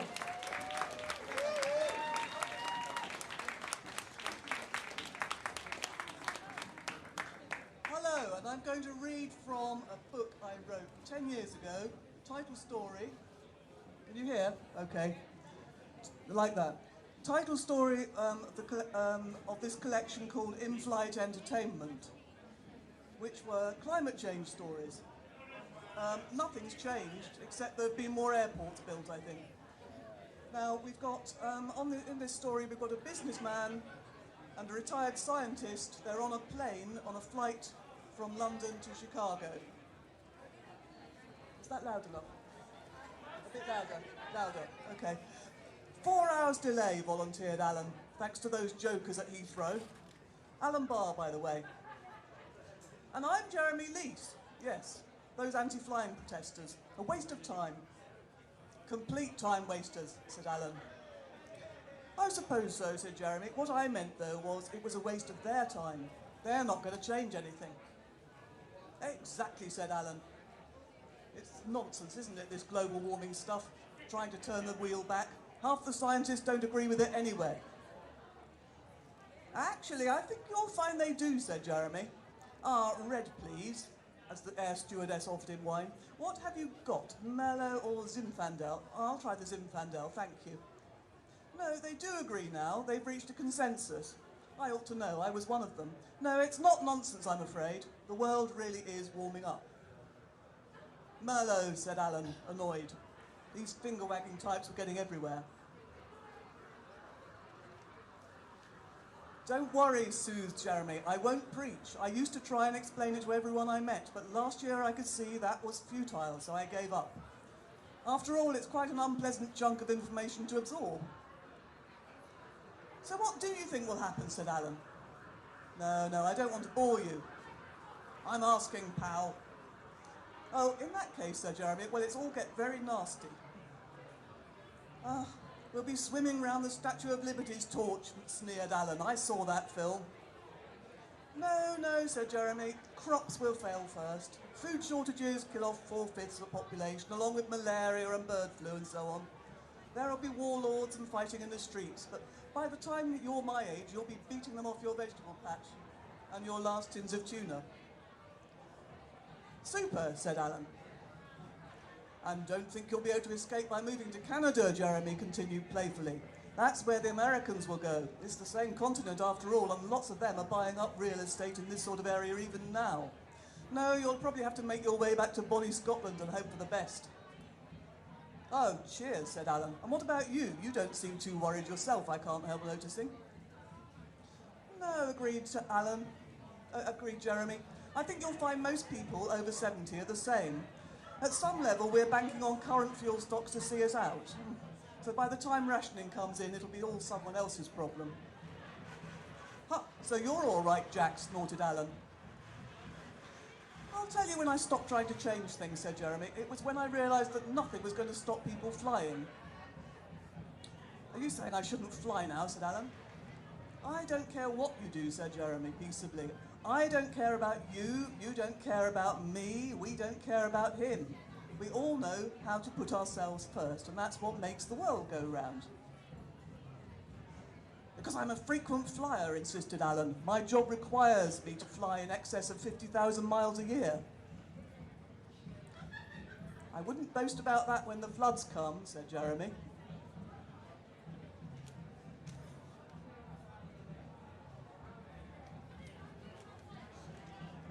Or you'll find yourself strung up from the nearest lamppost. No, self-interest is usually the most efficient form of insurance, but it doesn't seem to be working here. You and nearly everybody else are such scientific ignoramuses that you can't take on board what's about to wipe you out. You seem very sure you're right about everything, said Alan nastily. Not really, said Jeremy, but I am about this. Just my luck, thought Alan, to get stuck with a moralising old wise guy. We need heat and light and food for survival, continued Jeremy. We don't need to fly, but nobody's going to give up flying because it's the biggest perk of modern life. It's so cheap and fast and easy. Ah, you'd rather, said Alan loudly, you'd rather keep it only for the rich, eh? You're just being elitist. Elitist, laughed Jeremy. You're the elitist, Alan. Even if you were dragged up on the meanest of shoestrings through your recent gadget-ridden childhood, you're still one of the world's rich. It's us rich ones that jet round the globe, guzzling untaxed kerosene and ploughing up the stratosphere like there's no tomorrow.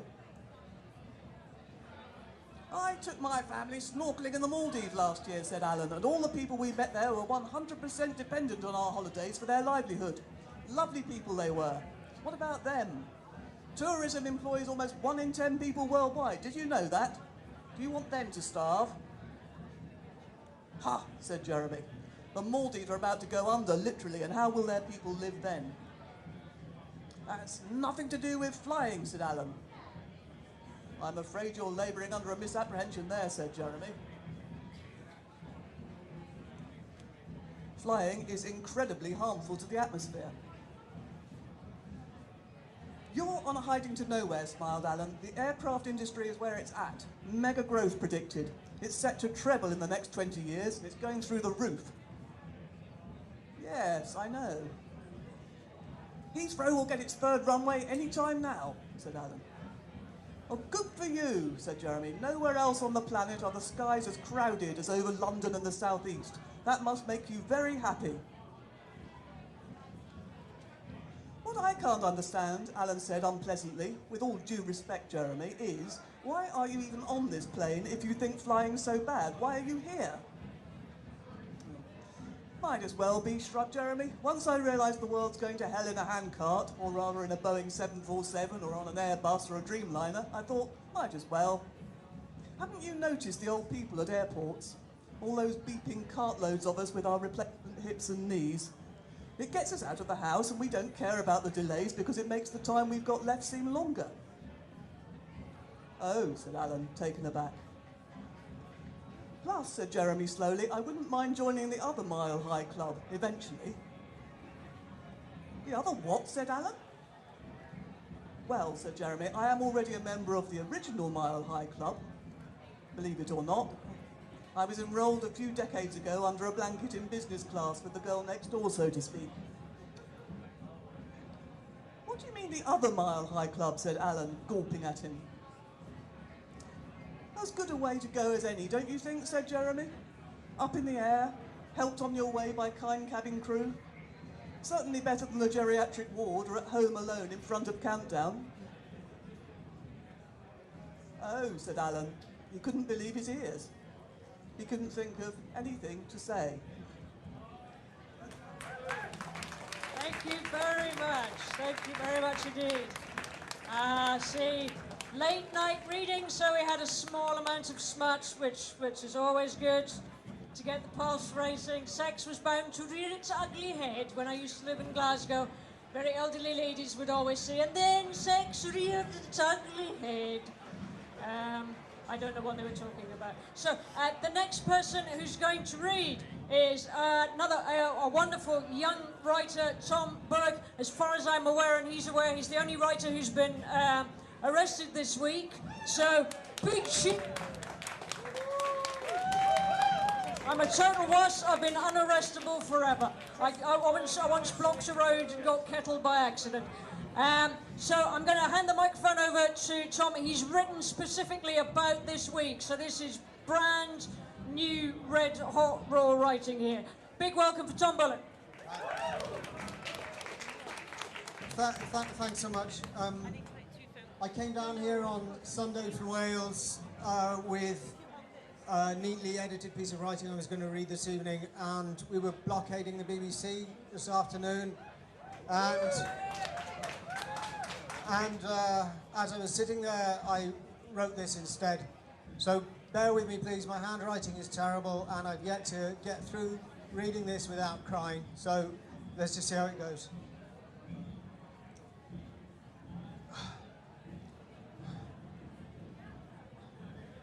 When I was handcuffed in the police van on Wednesday morning, about 6:30, having spent 9 freezing hours lying out in the middle of a junction, locked to a man who is now and will always be my friend, being subjected to what little torture, thankfully, is more or less permissible in the UK, ceaseless questions, kicks, racial abuse, we were conspicuously from Wales, torches held in front of our eyes for hour after hour after hour. When we were in the van, crossing Westminster Bridge, with London alight and the first of the dawn, on the police radio, a discussion struck up. How are they to deal with 100 protesters who are coming to Parliament to present 100 trees to 100 MPs, including Ed Miliband, as for some reason they emphasise ceaselessly.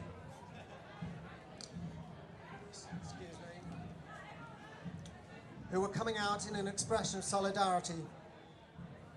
It was my son's 10th birthday, and I wasn't with him. In fact, I was arrested at the exact time he was born. The woman in front of me in the van, who had just endured the same 9 hours, locked to a suitcase filled with concrete, which, as it happened, I had helped to build.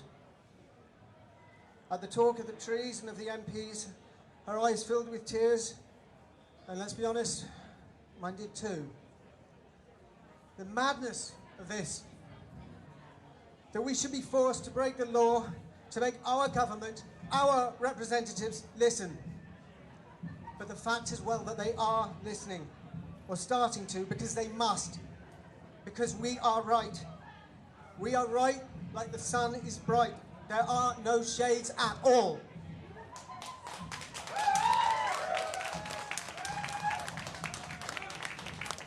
So, what are we to do as writers? Climate change, ecological breakdown, the inevitability, if we keep this course, of societal and economic collapse. These are the truth. And if as writers we are to write truthfully, they must be fundamental to our work. But let's be clear, these are symptoms, they are not cause. And it is not for writers in their fiction to serve a movement, not even this. That is to say, it is not for us to go into our work knowing in advance what that work will say. Do that, as the great Alan Garner says, and literature is lost. It is not for us to blame. It is not for us to promote. It is for us to understand why and how we have arrived here, how we have become so out of balance, above all perhaps with ourselves. But first of all, this is an emergency. Climate change is the greatest threat that humanity has ever faced. Extinction Rebellion, the school climate strikes, these are, by definition, the greatest, the most important movement in history. I say this without the slightest hesitation. So really, I have only one thing to say.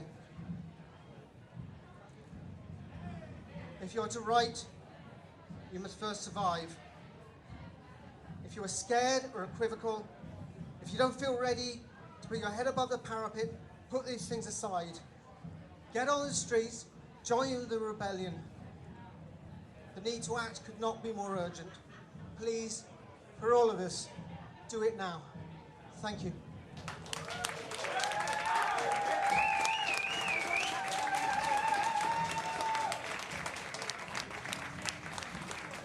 Thank you, Tom. That's writing. That's what writing does. Writing puts you in the mind and the heart and the body of somebody who is not you. Writing makes you breathe when they breathed. It's a beautiful, important and useful thing, but only if you use it powerfully and truthfully, based in reality. And that's what he did. And that's what all of the good writers tonight have done. It's an increasingly unforgettable evening, and it's not done yet, although we are near the end. The next person who is going to be reading is Chris Beckett. Oh no, sorry. I'm so sorry, I can't read my own writing. Why Chris would look like Deborah, I don't know. Sorry, I was a bit fearful, I couldn't see. Yes, the last time I saw the next reader, she was on stage rocking a leopard print catsuit with bat wings, which I was hoping for this time, and I was very, very admiring. You'll know her work possibly at least from the Marigold Hotel and the other Marigold Hotel, the movie, not the series about expats. Somehow when we're not immigrants, we're expats. Very wonderful writer, lovely person, also rocking chick, as you will find out. Give a very, very big Waterstones welcome for Deborah Moggach. Thank you. I must say, it's very hard to follow Tombola's talk just now. I can't, it's completely thrown me. Can you hear me? Yeah. It's also really interesting being here tonight for many, many reasons. Partly to hear what the fantastic power of poetry has, and all the slogans and all the talks and everything, it cuts the veins open. And to just, I've been listening to it for an hour or so here, and it just completely opens up the feelings about what this is all about. I've come here basically because for the sake of my grandchildren. I've got a 6 and a 7 and a 5-year-old, and I feel that I haven't written about climate change because I don't know how to even start to write about it, and we've heard some wonderful writing about it tonight. But all I can write about is the weird contradictions that us as humans have, and our many hypocrisies, of which I'm very guilty of many. I just want to talk about them, really.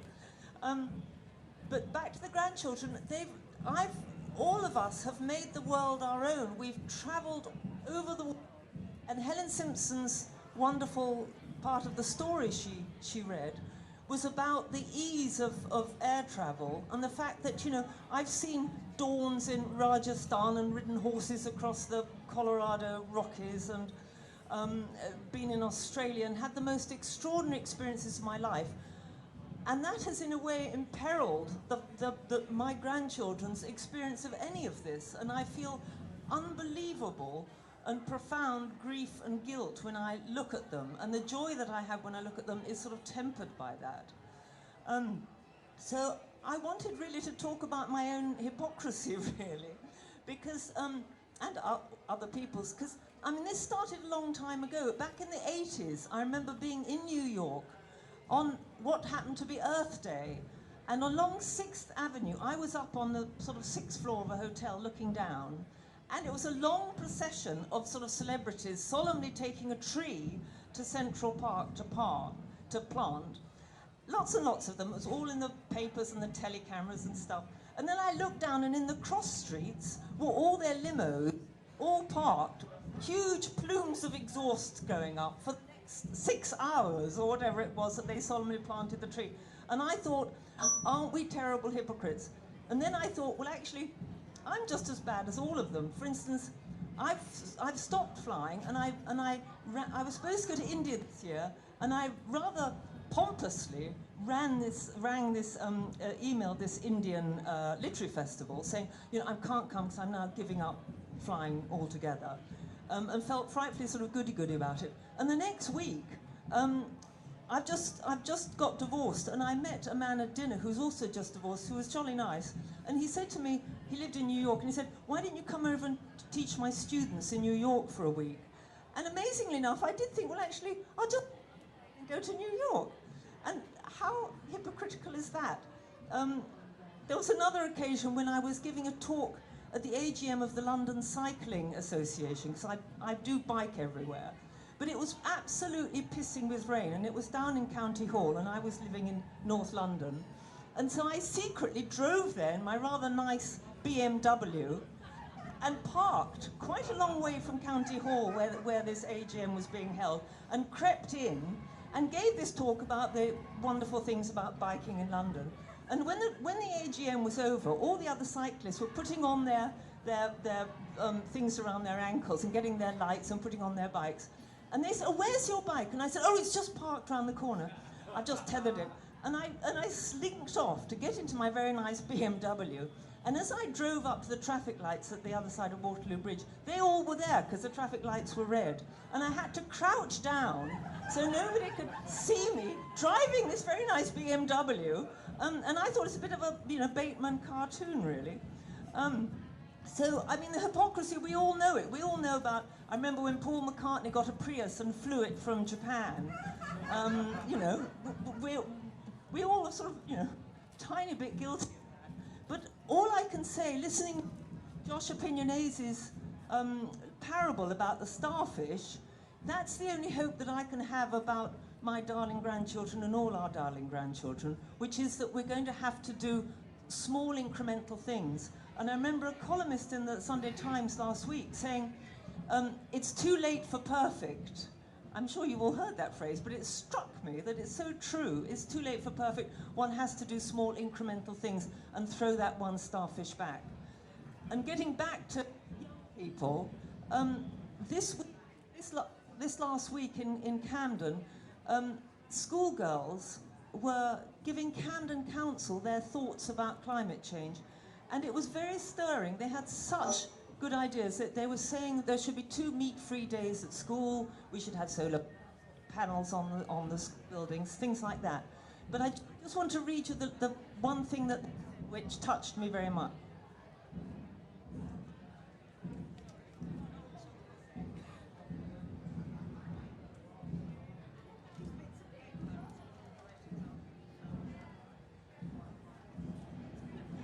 This, isn't it? Can I have my specs back? They said, these were 13 and 14-year-olds. They said they made this impassioned plea to the council meeting, and they said, quite frankly, it's embarrassing that us 13 and 14-year-olds are having to have this conversation with you, standing here telling you what to do, when it should be the other way around. How is it fair that we should be worrying about this at the age of 13? How is it fair that we have to miss our lesson time? And back to the grandchildren, I thought we have to leave it to them because they're coping with it a lot more than hypocrites like I ever coped with it. Thank you. Thank you. Lovely. Before our next, thank you very much, Deborah Moggach. Before our next reader, which is our second last reader, I'm afraid I have to say 3 letters, 2 of which are B and 1 of which is C. BBC. If you have the ability, it has been suggested to me to complain about the BBC coverage of this week of Extinction Rebellion. You may feel that what coverage? You may feel that you might complain. It's very easy. There's a website. I did it this week about question time. Easy peasy. You can make a phone call. You can email. The website's a little bit convoluted because obviously they prefer you don't. But it might be a thing, and to get as many people as possible. And if you're on Twitter, put the word out because they are on the back foot a bit. So after that, we have another contribution from the world of sci-fi. Again, crossing our fingers that we do not have to live in an apocalyptic world of sci-fi. Very lovely guy who's been here pretty early. Anyway, I'd like to give a huge welcome to a wonderful science fiction writer, Chris Beckett. Thank you.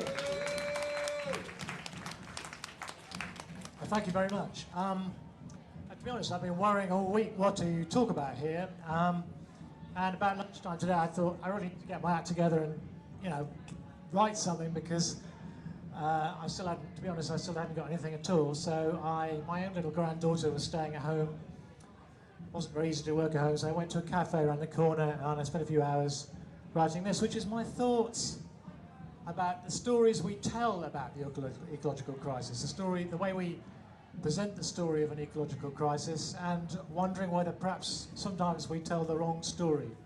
So that's what these thoughts are about. The fragile earth, the delicate web of life, nature as a wounded thing, already abused by us, desperately in need of our protection. That, it seems to me, is how the ecological crisis has tended to be presented. Interesting, when you think about it, it's really a new and cuddlier reboot of the old story of man as the master and the rest of creation, which is often personified as a woman, stretched out on the ground beneath him. The book of Genesis says, God said, let us make man in our image, after our likeness, and let them have dominion over the fish of the sea, and over the fowl of the air, and over the cattle, and over all the earth, and over every creeping thing that creepeth upon the earth. And things have changed, of course, since that was written. In the new version of the story, humankind is not so much the imperious lord of creation, entitled to do what he likes, but rather its custodian or curator. But in the new version, as in the old, man, I'm using the word man, advisedly, but in quotes, is powerful, man is godlike, man is strong, while nature is submissive and weak, a wounded animal by the roadside perhaps, or a beggar holding out a bowl, something vulnerable that needs us. Seems to me that things that need us can invite a tough response. Wrong as it may be to do so, you can walk away from wounded animals and beggars and still carry on with your life. We all do it. I've got enough problems of my own to worry about just now, you say to yourself. And this, after all, is the response most people give to the environmental crisis, in practice, even if not in theory. We've got enough problems of our own to worry about. We'll get to the environment when we're not so busy. You can get a measure of the extent to which this is true by imagining a world in which the media and Parliament and the general public expended, let's say, a 10th or a 20th or even 100th as much time and energy on the climate crisis as they are doing now on the actually rather trivial and local question of Britain's relationship with the European Union. And let's face it, it's not just Parliament, it's not just the media. I don't know about you, but if I'm brutally honest, even for me, the climate crisis is quite a few rungs down from the top of the list of things I worry about most frequently. Even the people who are worried, in other words, even the ones who make an effort to speak out, aren't anything like worried enough. And I'm wondering if part of the problem is that we've been prone to think about this the wrong way around. The idea of creation lying at our feet is actually an infantile fantasy, like the fantasy of a little boy who plays at being big and strong and fierce, when really he depends on the care of others for everything he has. The Earth isn't really fragile. Drop a hydrogen bomb on it and it just shrugs. It contains more than 5 billion trillion tons of matter, after all. And life, the biosphere, that's hardly fragile either. It's getting on for 4 billion years old. It survived asteroid strikes that completely blotted out the sun, periods of cold so intense that almost the whole surface of the Earth was covered with ice. And as for nature, well, nature is everything, isn't it? How can that be wounded or weak? Nature is eternal, and it follows laws which we didn't choose and which are beyond our power to change. Put more CO2 in the air or not, nature doesn't care either way. It really doesn't give a damn.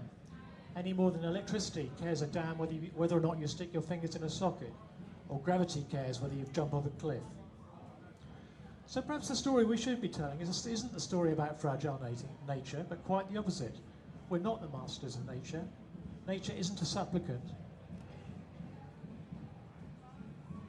In fact, even to describe nature as our master or mistress would be to misrepresent things, because mistresses can be bargained with, and masters can be coaxed. But nature doesn't listen to us.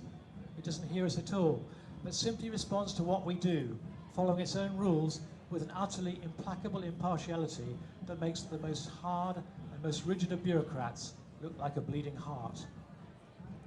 Do this and the Earth gets hotter. Do that and it won't. Those are the rules, says nature, looking at its watch and stifling a yawn as it leans back in its office chair. It's entirely up to you. I really don't mind either way.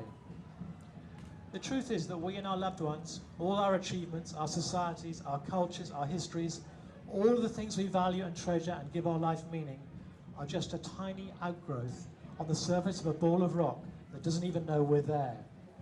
The question isn't how do we help the poor fragile Earth? Or how do we mend the wounded web of nature? The earth is fine, nature is in perfect health. The real question is a much simpler one. Do we want to be here or not?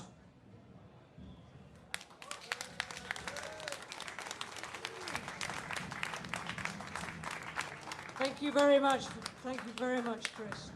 Now, there's only one wonderful, especially wonderful reader left, and just before she comes on, I would like you to give yourselves an enormous cheer for making it to this point in the evening in the underpass in Waterstones, please. A big cheer!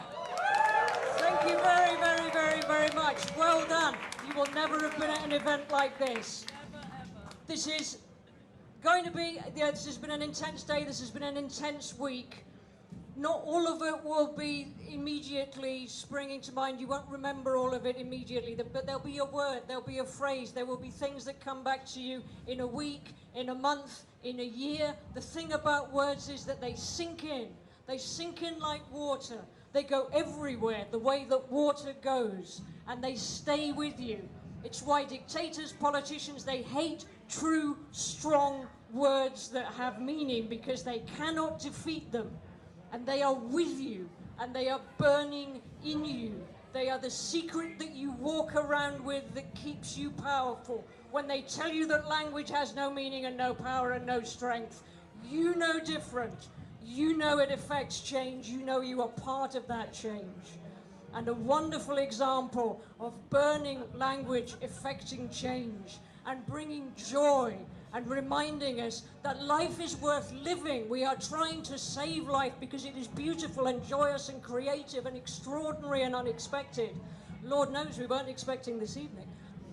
Remember that it comes within people, and it is worth saving. It's not a theory. It's the beauty of the individual people that you know, that you love, you miss when they've gone. So I'm going to introduce the last speaker, and then we will come to the end of the most extraordinary reading that I've ever had anything to do with, and a list of authors that would make anybody happy if you only saw 4 or 5 of them. So give your very last extraordinary underneath the Waterstones arches welcome for Salena Godden.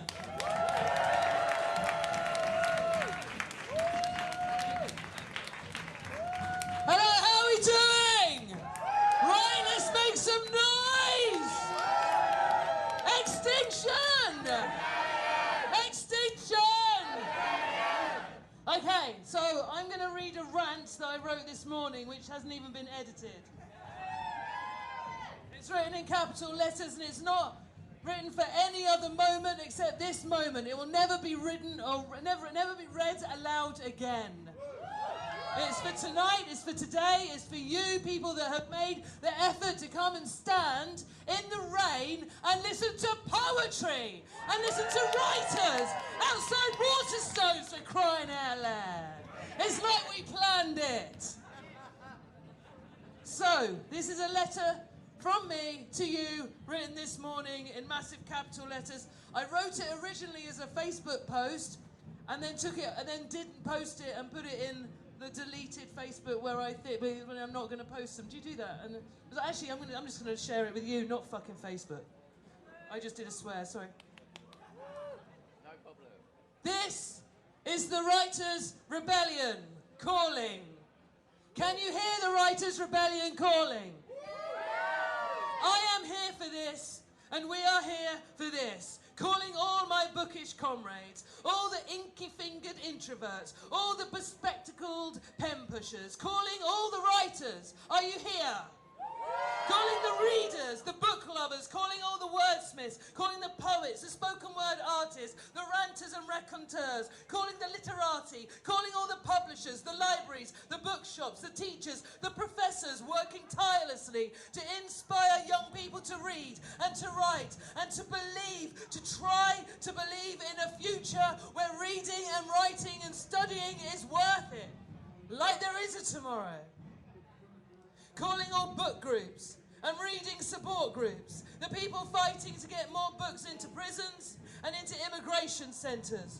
calling all creators of zines and all the pamphleteers, calling all the indies and the DIY punk poets, calling all of you, calling all of you that love books. Do you love books? Calling all of you that love to read and spend hours tweeting and posting beautiful images of books, hashtag Bookstagram. This is the Writers' Rebellion, and this is the first time we have come together. Are you here for this? Time is now. Today is the day we come together to write a better future. The Writers' Rebellion is today. I am here for this. We are here for this. Remember, you are powerful. You have the power. Remember that a book can inform and inspire and spark vital conversation and debate. Remember, your writing can change the path of history, sway public opinion and votes. Remember that. All I can say is I hope generations in the future will write about this time, the early 21st century, with some joy. I hope future writers will remember us and write that we did something good, that we made a difference, that we did not roll over and binge watch another episode of dystopian fiction on Netflix in a numb state of apathy. I want the next new young generation of writers to write with freedom. I want them to write with the freedom that there is a tomorrow. The way I wrote when I was 14, because I thought there was a future when I was 14, but the 14-year-olds now don't have that same way of looking at the future. Now do they? Do they? No. And I'm here for this, and we are here for this. The Writers' Rebellion. Because I know it is poetry and art that connects us all. That poetry can be a song and a prayer. That poetry sets an intention. That poetry is magic. Poetry is our shared language and common ground. A book can save a life. I have felt it and I have seen it. I've seen words fill a soul with empowerment and courage. And I'm calling on you all today, all of you that write, all of you that create worlds with your words, with your truth and your power. You can help to write a better today and a better tomorrow.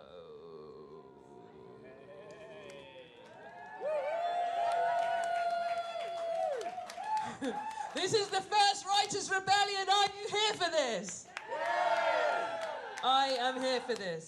Because if tomorrow is that bleak dystopia from our fiction heroes, from fiction books by Orwell and Huxley and Atwood, then as writers we have no choice but to write a better ending, to change the narration, to protest for this home we share, to protect the elderly and sick, the poor and the vulnerable, to stand up for the millions of people already affected by corporate greed and war, migration, famine, drought and flood.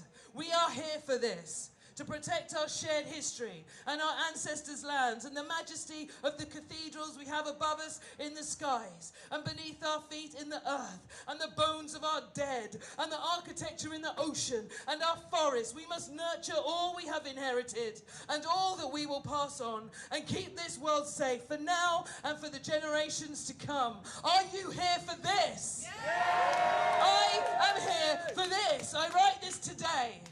Remembering that literacy is a gift, not given freely to all. I want us to remember that women make up 2/3 of the world's illiteracy and that not all women are permitted books and writing or a vote. And I want us to remember the silenced women in countries that are the first to be affected by extreme weather, greedy, corrupt men and the escalating climate emergency. Are you here for that? I am here because I don't want this world to continue to be a terrible nightmare. A bloody, awful adaptation of 1984 and Brave New World and Handmaid's Tale rolled into one, but with a really badly written script and a low-rent cast with bad hair and shit makeup. I mean, who would cast Boris Johnson in the leading role of the movie of 2019? Not me. Exactly. Are you here for this? Yeah. The Writers' Rebellion. We are the Writers' Rebellion, and this is the first time we've come together, and I am here for this, and we are here for this, and we unite to write a better ending. This letter comes with hope and with courage. We must imagine a better world and fight for a better world, a world that we all deserve in real life and not just in fiction and not just in the dreams of this idealistic poet standing here before you now. I love clean air. I love clean water. I love justice. I love freedom. And I share this with love, grief and fury. Sorry. Thank you very much.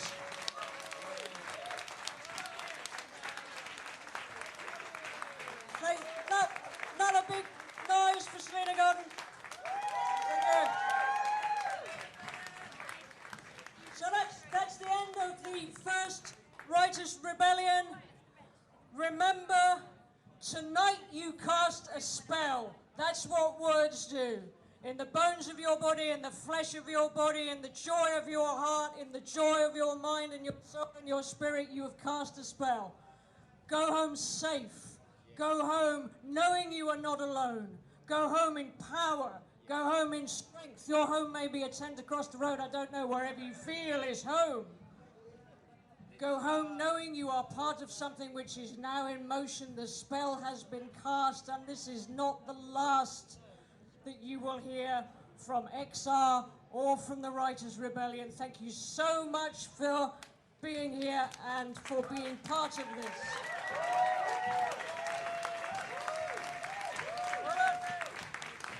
And everybody, thank you to A.L. Kennedy. She has been amazing, amazing. She does this for love. She does this because she loves books and she loves the world. Thank you. Here's a small token. What else can we give you? No, it's the least you deserve, the least. And thank you as well to my fellow organisers, to Monique Roffey. Monique started this with just a tweet where she said writers need to do a bit more. What should we do about it? Thank you to Cath Drake, who has been diligently keeping everyone organised.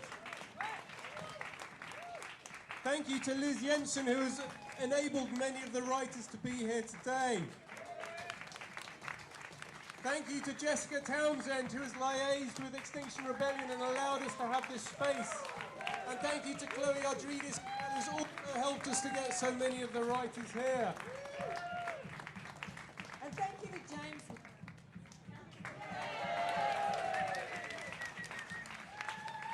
Thank you, everybody. Thank you. Thank you. It's been fun.